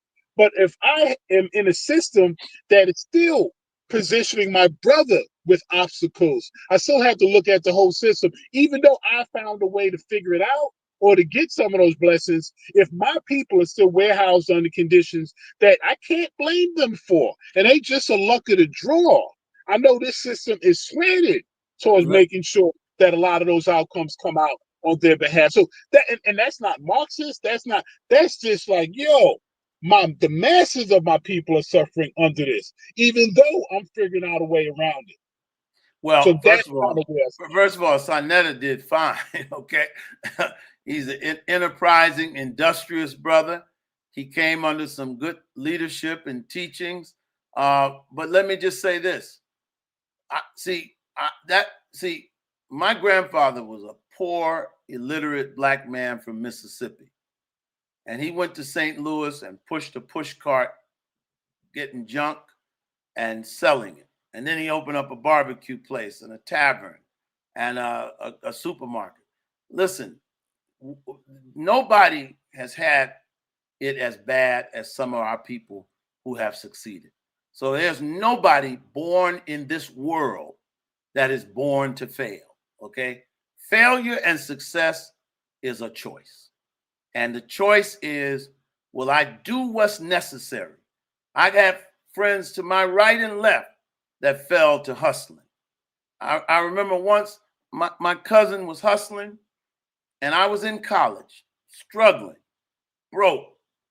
And I remember one time he offered me $700 to take the package downstairs. Bad as I needed that money, okay? I did not do it because in my view, I said, the minute I go down there and do that, it's going to be the police and I'm going to jail. So listen, every one of us have a hard luck story, okay? And if we could make it, anybody can make it. And if people far greater than us that overcame far greater oppression, you had a father, okay? I had a stepfather and a father. Some people didn't have a father. Some people didn't have a mother, but they made it. So we got to get out. Again, that's white liberal teachings, because it says, oh, well, you're unfortunate. You come from the gutter. You come from the ghetto. You can't make it. No, we got to understand. And this is what we need to start teaching our people. This is what we ought to start teaching our people. We got to get away from that old narrative. There's no reason for an 18-year-old boy today be on Rikers Island because he was boosting or he was scamming credit cards, staying in Airbnbs, and going to Louis Vuitton with 10 others, and going to Rolex and breaking windows and taking watches. If you do that, you're going to end up in jail. If you do that, you're going to end up in jail. It's really that simple.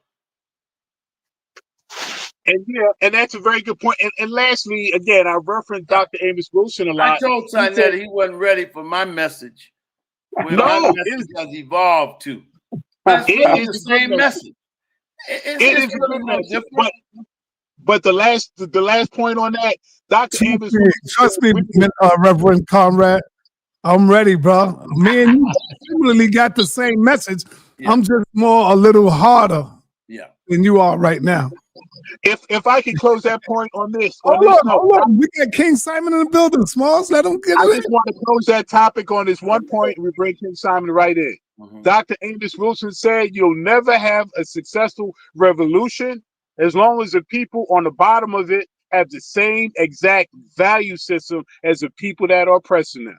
So that's why once these rappers, I'm gonna finish on this. Once these rappers get $2, they gotta have a gold chain around their neck. They try to get a Bentley. We trying to do exactly what the people that exploited us to do. Now that might be what capitalism is about. No, it's not capitalism. No, it's values. No, that's what I'm saying. We blame capitalism for everything. If I got $1 million, I'm even in a stronger position to choose to do smart, good things. Diddy had a couple of million. Diddy had a couple of million. Look at the choices he made. Let him finish. And that's my point. If you start from a perspective that no matter what happens, I got an excuse why we're in this condition. You got an excuse when you're in the gutter, and you got an excuse when you're in the Four Seasons Hotel. You see, because those excuses always allow us to look outward. And what was so great about Mr. Muhammad's program is that he said, look inward. He said, you build a person up from the inside out. And once you build the person up on the inside, then that person is ready to go out and make a difference in the world. And that's why we admire Malcolm so much. Malcolm didn't use any of these excuses. He said, I was in the gutter. I found a teaching. I changed my life around. And I'm saying, if that's true of him, that's true of every Black man. And our message needs to be to these brothers. If you don't have a checkup, as your mentor used to say, sa.neter, from the neck up, you have $1 million or $1 billion, and you still will not be able to move forward. Ashe, I agree with that. Ashe. And man, I spoke to how you doing, Brother Conrad? How you doing, sir? Reverend. It's I spoke to Dr. Farrah Gray yesterday for his birthday. Make sure he was all right. He always checking out. And Brother Conrad saved my life back in the nation, back in the day, at the FOI class. And, I'm glad that you spoke on, we got to pulling out bootstraps, because the messenger never taught we shouldn't be using money, because he understood that after learning mathematics, which is Islam is mathematics, it stand true. And you can always prove it to no limit of time, and that you must learn to use it and secure some benefit while you are living. That is luxury, money, good homes, friendship in all walks of life. So I never stopped moving on that same level. Sit yourself in heaven at once. That is the greatest desire of your brother and teacher. And that's where a lot of us are, we think we're going to battle this beast to the gun. No, it's a more spiritual work that's happened. We had our moments in history when we could do that, but now it's another level that we got to move on. And I understand, and I think we all can come, like you try to say, come together and build. And that the discipline is important. I've been hearing what you're saying, and discipline is very important.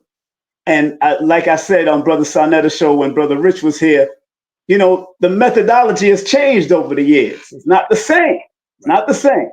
You know, I'm not kowtowing or bending and all that kind of stuff. But, you know, Dr. Khaled taught us to be saints, saviors, soldiers, scholars, healers, and killers back in the day. You know what I'm saying? And right now I'm in my healing and saving modality right now, because we got to save our people and teach them how to be unified. And family, let me tell you, this brother Conrad here, Reverend Conrad, you know, at one time when I was at my lowest part of my life, thinking about taking my life, this brother gave me some great instruction at the FOI class when I stood up and said it.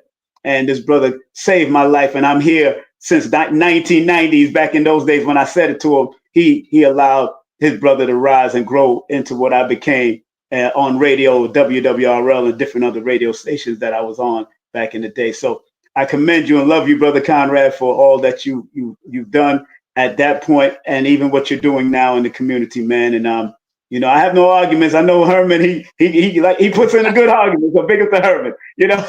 I love Brother Herman. We not far.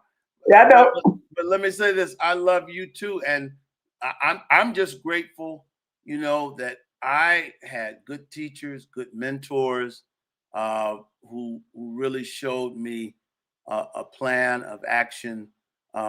And again, you're right, Herman. Some people are blessed with good families, but I've also known people that did not have. I know people who've grown up in foster homes. I know people who have come up from the gutter and they've made something of themselves. So I know it's possible. And not only is it possible, but, you know, every one of us live a better life than our grandparents. So that means it's common that people are improving their lives. And so that's what I like to focus on. And, you know, I challenge Eddie Glaude. I challenge people like Cornel West and Michael Eric Dyson, who keep running this communist left-wing line on us, that there's a fundamental unfairness with capitalism. Capitalism exploits the masses. Capitalism is why people are poor. Again, I ask you, Herman, who are you manipulating in your business? Nobody. Ron Carter, our great mentor and friend, there were many jazz musicians, but he chose not to. He had discipline, and he had a good wife, and he saved his money and did some wonderful things. But the main thing is he took his music serious. And so I don't see how anybody can succeed in life if you don't have the important aspect of discipline. Yes. And I think that's very important. Discipline has always been very important. And I thank the Nation of Islam at that point of my life for helping me, even when I left and decided to be inactive. Mm-hmm. You know, I took it to wherever I went. Discipline, I still have the general orders with me to this day. Right. Because I understand general orders wasn't just for the temple. It was for your life, period. That's right. Walk this post in the perfect manner, keep it always on alert, take charge of your post and all temple property in view. It was for life. I'm looking at my house. I'm taking charge of my temple. This is my temple here too. And your body temple, taking care of your health, eating right, thinking right, reading right, doing what's right. And then growing and being able to serve and take care of yourself and your family. You know, and that's what it's all about. That's you know, and once you take care of family becomes community, community becomes nation, nation becomes the whole world. You have to do it. That's it. I mean, my greatest hope is that somehow we can internalize that message, because, and you know, what one of the brothers that helped change my thinking around, well, didn't change it, added to it. Is a brother by the name of Thomas Sowell. Man, you got to listen to Thomas Sowell. You got to listen to Thomas Sowell. His brother that grew up in Harlem in the 40s and 50s. he was a Marxist, but then he became convinced that the free market is the way to go. But Soul points out how after slavery, we were almost a totally illiterate people. 50 years after slavery, we were completely literate. Soul points out how before 1965, only 20% of African-American babies were born out of wedlock. But after Lyndon Johnson's Great Society and the welfare state, and even up until now 80% of Black youth are born out of wedlock and 20% are born in matrimony. I mean, how do you blame the system when 80% of your babies are born out of wedlock? How is that a problem of the system? Isn't that a problem of values? Isn't that something we can change and we need to change? Is it a system that supports the development of value? You mentioned a statement earlier, when in Rome, do as the Romans. So would that go as when in Babylon, do as the Babylonians? But we don't.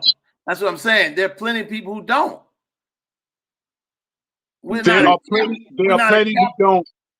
Yeah, there are plenty who don't, but there's, I mean, it's just like King Simon said, discipline. If we got to have that instilled, and fathers instill that, families instill that, strong communities instill that. So, and again, and I don't want to just be the voice to say, okay, and I'm not blaming anybody else. It is us. But I don't want to give the false impression. I don't want to give the false impression that this is something that we are not in a very antagonistic environment.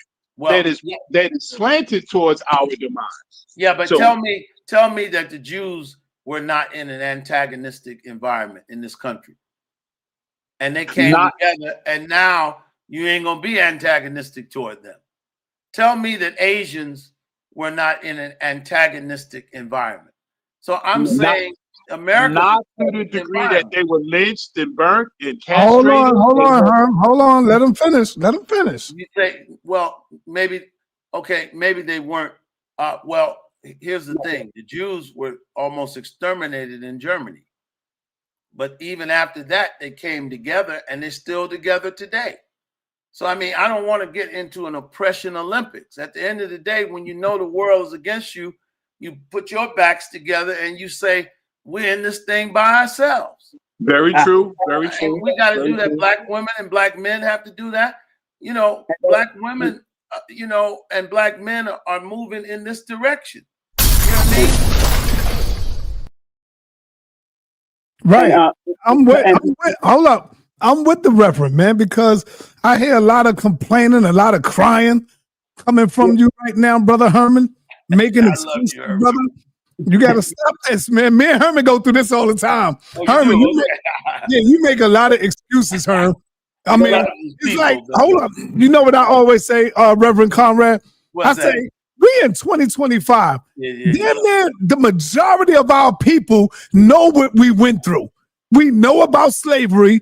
We know about the Willie Lynch letter. We know the Willie Lynch letter wasn't real, but the actions and everything was real. We know all of this. We got the Muslims, we got Moors, we got the 5% nation out there. We got the Masons. You know, come on, man. We know this stuff. Why we're not building? I did a show the other day saying this. Why we are not building? We talk about the preachers and the reverends and all that. Oh, them people over there, they not conscious. They don't know nothing about this. But they feeding our people damn near every other day, every Sunday. They giving clothes out. They giving food out. They doing stuff. But we sit back and we judge other people and we ain't doing a damn thing. We ain't doing I agree. I'm looking at your comments. And again, Khalil, why is housing so expensive? See, if you understand capitalism, you understand why I don't know how old Khalil is. I wish you would answer. But see, a lot of young people that were born in the last 25, 30 years, they just think that in New York, prices have always been high. They don't understand that there was, before the 1960s 80s, I mean, before the 2000s, late 1990s, you hardly had one chain store, national chain store on 125th Street. Mm-hmm. There were buildings throughout Harlem that had zero property value. In the Bronx, all over Brooklyn, there were places where you could buy a whole apartment building for less than $1,000. So why is the rent so high now? Okay, you got to understand capitalism. It's a basic supply and demand issue. So what happened was this: Dinkins, two terms of Giuliani, 3 terms of Bloomberg, made New York the safest big city in America. Okay, that's the way it's marketed. That's really the way it is. Okay, so what happens? All of these folks want to come to New York. Young white kids from the suburbs, they want to move to New York. So millions come into New York. Okay, and when they come, all right, what happens? The prices go up, okay? It's basic supply and demand. Now, one of the things that Zoran and the Democratic Socialists have done in the assembly, they hate capitalism. They say they don't believe in private property. They hate developers. So while they're coming in, they've made it impossible for developers to build. And so now you got more people in New York and fewer apartments. The only way to build out of this is you got to build more units so that you have more units than you have people. And then when you have empty units and they're trying to get people in them, they'll be having specials and the prices will be rock bottom because they're trying to get people to come in. Scarcity. That's why understanding economics is important. If a rock, how much is a rock? A rock has no value. Why? Because there are too many. But what about a diamond? Is that worth something? Because there's a scarcity. So the reason why, the prices are high is all the gentrifiers. The gentrifiers have moved into Harlem, moved into Bed-Stuy. And when they come, they start a bidding war and the prices go up. It's very simple. But think about this. We could have bought all of Harlem when nobody wanted. We didn't do that. We didn't do that. We didn't do that. There were buildings that if we bought those buildings, where would we be as a community? And in Bed-Stuy, quite honestly, gentrification looks different in Bed-Stuy because many of those people bought those brownstones for $150,000, $50,000 in the 70s, 60s. They're selling those homes for $3 million. And those black people are taking that wealth and they're moving back down south. So, you got to look at all sides of things. You know what I mean? Now, Rev, let me ask you a question. Sure. Dr. Clark in his time used to say that none of them are our friends. Nobody is our friend. I believe now, can you believe that? Can you say that I think we have to push harder as melanated people because there are those that are still not our friends when it comes to getting? I don't think the Italians look at life like, that's our issue as black people. Okay. I don't think they're our friends or our enemies. I think every tub is trying to stand on its own bottom. I think Italians are looking out for Italians, Greeks are looking out for Greeks. And I don't think they're asking the question, are white people or black people their friends? I think they kind of know instinctively, my paisan, I got a better chance with my paisan than I do with anybody else. That's why it hurts me so much to see black people celebrating, walking around with Zoran and want to see Eric Adams pushed out. I'm like, you ready to give up power? And it doesn't make sense to me. So that's the way I would look at that. It's not that you're wrong. I mean, it's a cold world. Okay. Yeah. And I don't think anybody is our friend or necessarily our foe, but I think everybody will exploit a community that is only consumer based and won't take care of its own needs. That's why the corner stores have gone from every group to it's always somebody owning and running a corner store with a heavy accent. Mhm. Meaning they just got here, but they can own the stores in our community. And it's rarely ever a Black-owned corner store. Why is that? Yeah. I haven't seen one since the 70s. Why is that? I haven't seen one since I remember Mrs. B's in Brooklyn on Classen Avenue across from my school, right there, 3016 public school. And I lived right near the Jewish hospital.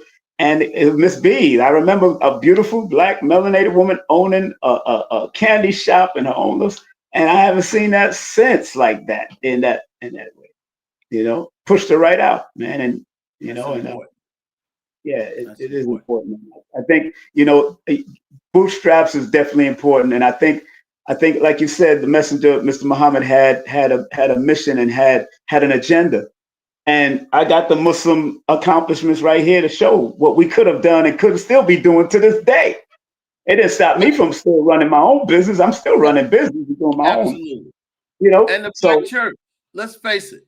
You know, there used to be a prayer in the Black church that Black people used to say, the elders, Lord, I would pray for new shoes, but somebody don't have no feet. Now, you can make mockery of that, but that's a person saying, I am in a better position than my neighbor. I'm going to build on what I got.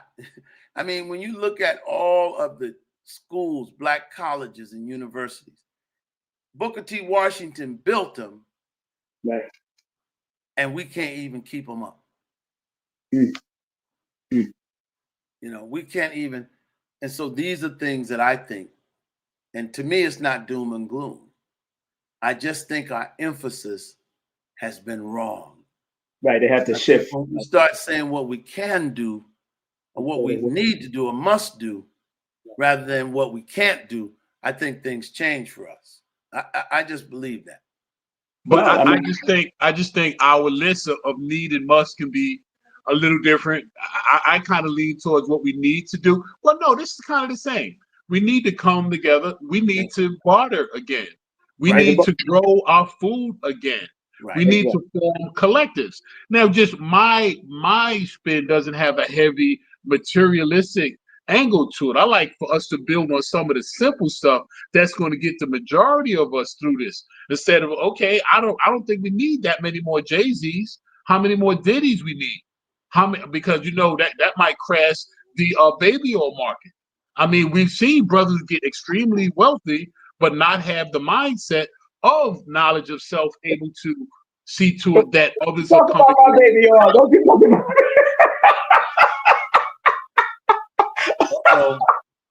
That's not right, but Herman, but see, that's the point. The wealth is not the problem. See, here's the problem with the masses of our people. We're so against capitalism when it comes to the Black middle class. See, we're against people going to college, marrying, going to church or mosque, synagogue, having one wife, one husband, buying a home, trying to advance. We're against that. The academics call that the politics of respectability. But let the drug dealer get a Benz. Let the rapper run around flossing. Let Rick Ross get a big crib. We salivate over that. But the lawyer that's married to the doctor, Bill Cosby, that's the politics of respectability. That's the Uncle Toms. See, we got our priorities messed up. It's not the wealth that's the problem. Diddy spent his on baby oil and freak offs. Robert Smith and Bill Cosby spent theirs on donating to Black colleges. Robert Smith spent his on paying off loans for Black students at Morehouse. Okay? There's an old saying that I wish I had known. Because everything you got, listen, everything costs money. You can't do anything without money anywhere in the world. You can't. You can't. I mean, you at the end of the day, even if you're going to plant a field, you got to have seeds. Okay, you got to buy the land, you got to buy the equipment. So it's not the wealth, it's the mentality. If I get rich and I go buy a bunch of gold chains and gold fronts, 6 cars, and then I'm broke, the wealth wasn't the problem. My mentality was. I could have bought all the corner stores in my neighborhood. I could have bought a whole bunch of properties. So we got to get out of the criminality. That's a dead end street. We got that from the Italians anyway. You know, it's astounding to me the number of brothers who have nicknames Gambino. All we're imitating Scarface. You know, I've seen statistics that in 1920 and 1930, it wasn't black men in prison. It was Italians and Irish that were the predominant prison population. Okay, so we got to get out of criminality. Criminality is a losing proposition. It's not a wise proposition. Okay, you know, but isn't it a socioeconomic factor? Absolutely. Okay, so that's what just the like white you said, that's what the white liberal racists say. I know a whole lot of black people that were poor and they wouldn't steal a piece of fruit. That's values. Okay, see, that's what white liberals say. Well, crime is a function of poverty. No, it's not.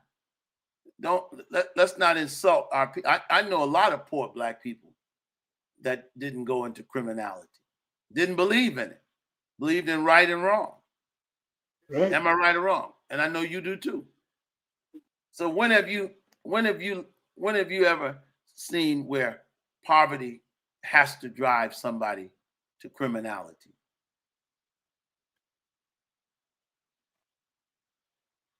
True. Good point. Good point. It doesn't, obviously not in 100% of the cases, but I tell you, an empty stomach, you know, you might not be stealing to go get a gold chain, but if you hungry and that's the only option, I mean, well, if that were our only problem, a bunch of brothers in jail because they stole some bread and bologna and so forth and so on, then I would feel a lot better. Okay.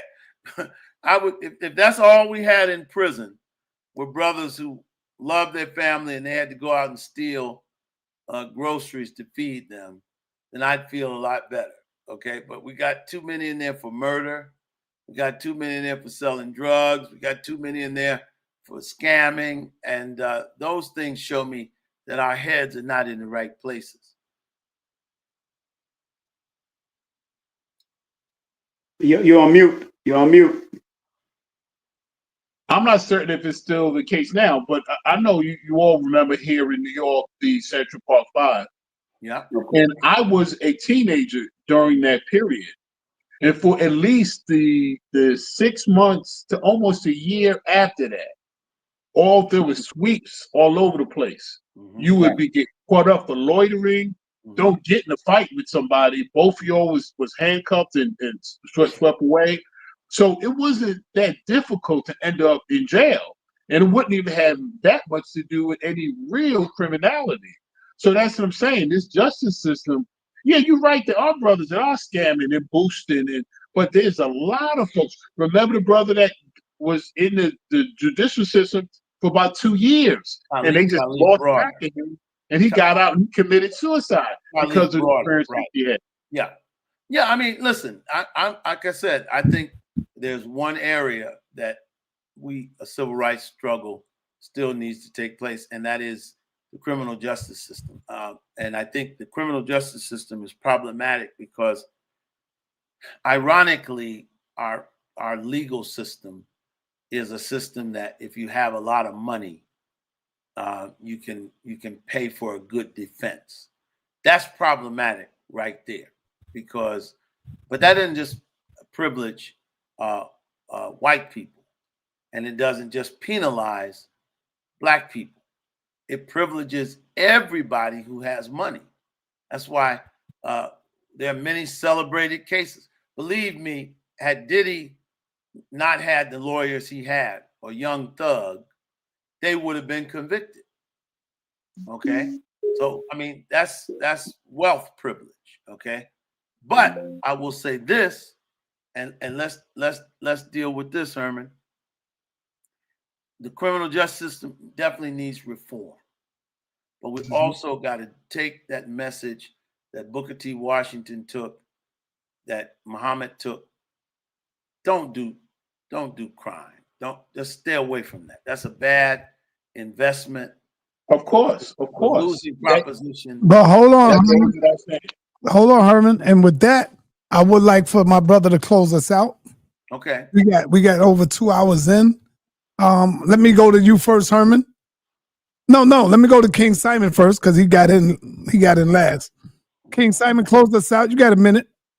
Oh man, thank y'all very much for letting me come on and speak to one of my dear ministers, now Reverend Conrad, that has helped me throughout the years. And please come to my YouTube channel if you can. King Simon Presents Only Quality People. That's the name of it. King Simon Presents Only Quality People. And I hope to try to interview you, man. I'm gonna text you, Brother Conrad. So I'd be glad to come on, and I'm gonna get you all on my shows too. Yeah, because I had Aziz on, Brother Anthony Muhammad on the other day, man, and it was very good to be with my brother who trained us in martial arts back in the day. So thank you very much, Brother Conrad, Reverend Conrad, and thank you, sa.neter. Thank you, Brother Herman. All right, one love, y'all. I'll see you. All right, please, brother. I thank all of you, and for the teaching that you do and the impact that you make in the community. It's very important, and I appreciate all of you. We all known each other for many years, and so we all are doing the best that we can to make our people better, and I respect that. All right, Herman, close us out. Well, peace and Pan-Africanism to the whole panel, and Brother Conrad, thanks for making yourself available. As soon as this story broke, I just thought about the political implications, and I said, who else that could speak to what the possible ramifications, as a political figure, as a spiritual figure, as a community figure. So you gave us so much of yourself, as sa.neter said, over 2 hours, and this is all on last minute notice. So I appreciate you being so gracious with your time and your insights. And sa.neter really bounced some ideas around about us trying some other endeavors where we can replace some of those voices that we lost and those list of radio stations that we no longer have.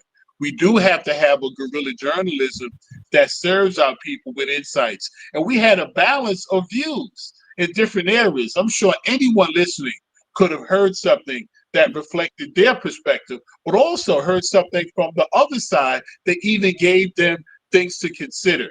And that's the kind of content and information I think we should continue to bring to each other as brothers and sisters, and especially as guerrilla journalists with platforms and with voices. So peace and Pan-Africanism. Thank you again, good brother. All right. Hey, Herman, don't go nowhere yet. All right, go ahead, Brother Conrad. Take us out. I'm just reading some of your comments. I'm gonna get Imhotep next time. I'm gonna wear him out.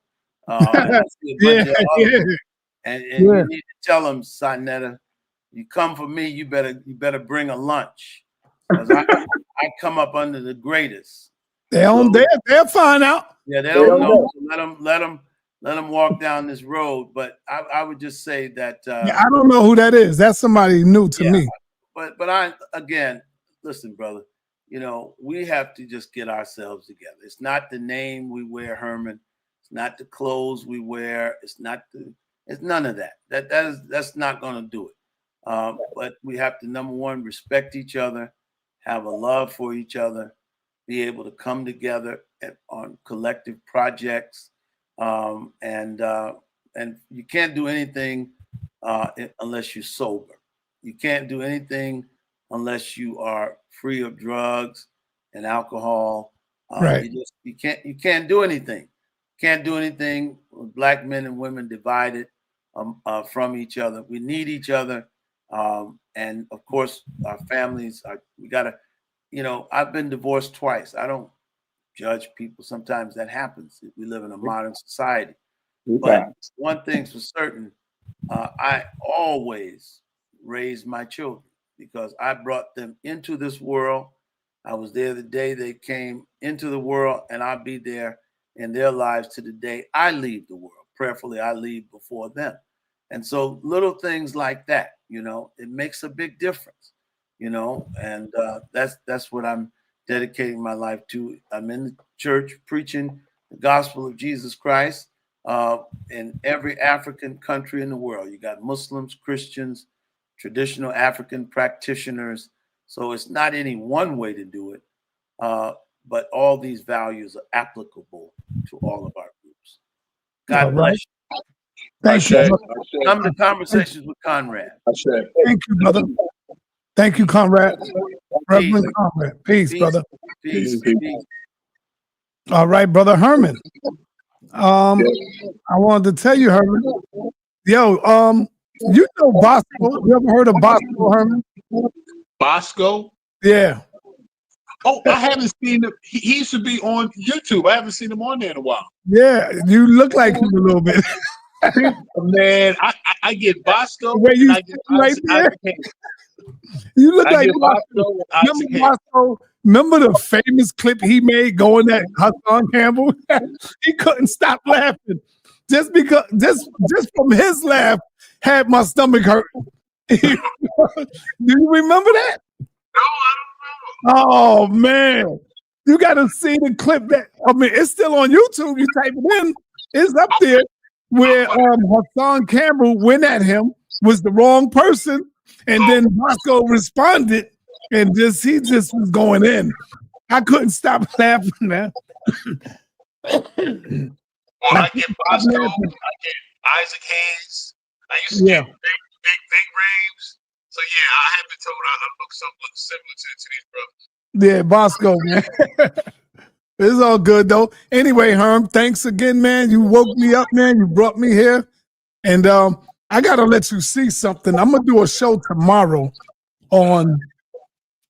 I went to the hospital to see about They said that I had interstitial lung disease. Interstitial, because and it's because of the lupus, and that's the reason why I'm coughing now, because of the lungs. But I gotta show y'all, man. I want to show the people what they trying to do, Herman, and what they gave me. What they gave me, man. To try, man. I read. See, they expect black people to get their medicine and don't look it up and don't read it. The white doctor was telling me that it was a white woman. And she was telling me, this right here is good for your interstitial lung disease, and it's going to help to heal, not heal it, but to suppress it. So I'm asking questions. I'm like, so you don't have nothing that's going to heal it? Interstitial. Yeah, I can't. Thank you, I can't really pronounce it. Interstitial. Right, interstitial lung disease. And so I'm saying, well, what is the after effects? What word I'm looking for? Side effects. Side effects. Not so much side effects. Yeah, side effects. And what's the result after that? She started telling me crazy stuff, Herm. So I'm like, well, why would you want to give me that? Because it furthermore lowers your immune system, where other disease can come in, and she's telling me I would have to wear a mask every day. I'm like, what the heck? I am not. I'm like, all right, I'm gonna see what it is, but man, I got this joint. I typed it up. I looked at it, did my research. I'm like, oh hell no. Side effects of it. Oh hell no. I am not taking that. God damn it. Hell no, Herm. And when I show it tomorrow, the people going to look it up themselves. See, it'll suppress the interstitial lung disease, but it won't cure it. But with that, it can cause cancer. It could, yes, brother. You will see it right there when you type it up. That's the effects. That's the side effect. The more you take, it brings on other disease because it attacks your immune system where it brings it down lower. And that's how other disease can come in and affect the body. And I'm looking at this stuff and I'm like, what? See, because I'm telling all of y'all, when y'all go to these hospitals, man, look these medicines up. You can do it. You got to Google it because that's how a lot of our people are dying, man. I'm telling you, they dying because we just take what they give us without doing no research on it. And the medicine really helps you get up out of here quick because all they care about is getting their check. We got to understand that. All they care about is getting their money. And when they diagnose us and when they take care of us, they looking at us as though we are one of them. Like they treating a white man. We two different people, man. You know, we got to understand that this is not no pseudo stuff. It's not pseudo what I'm telling you. Yeah, what time the show you gonna do? I'm gonna do it a little early because I don't think. Yeah, I'm gonna do it a little early tomorrow because I need to talk about this and I need to show it to the people, man. I want to show it to the people, bro. So now you can show to educate, and also you'd be surprised. You might get some good info. But that's what I want to do. I want to show it and educate because it's very important, man. Also, now you know what I do. If I was to take this, I would die. I would die before I'm supposed to die because it'll open up me for more things to attack my body. You know what I'm saying? This killing me, man. Even Dr. Liala Africa said the standards of medicine are here definitely in the Western culture is measured to the white man and the white woman. Even fitness, you know, the BMI, body mass index, height, weight.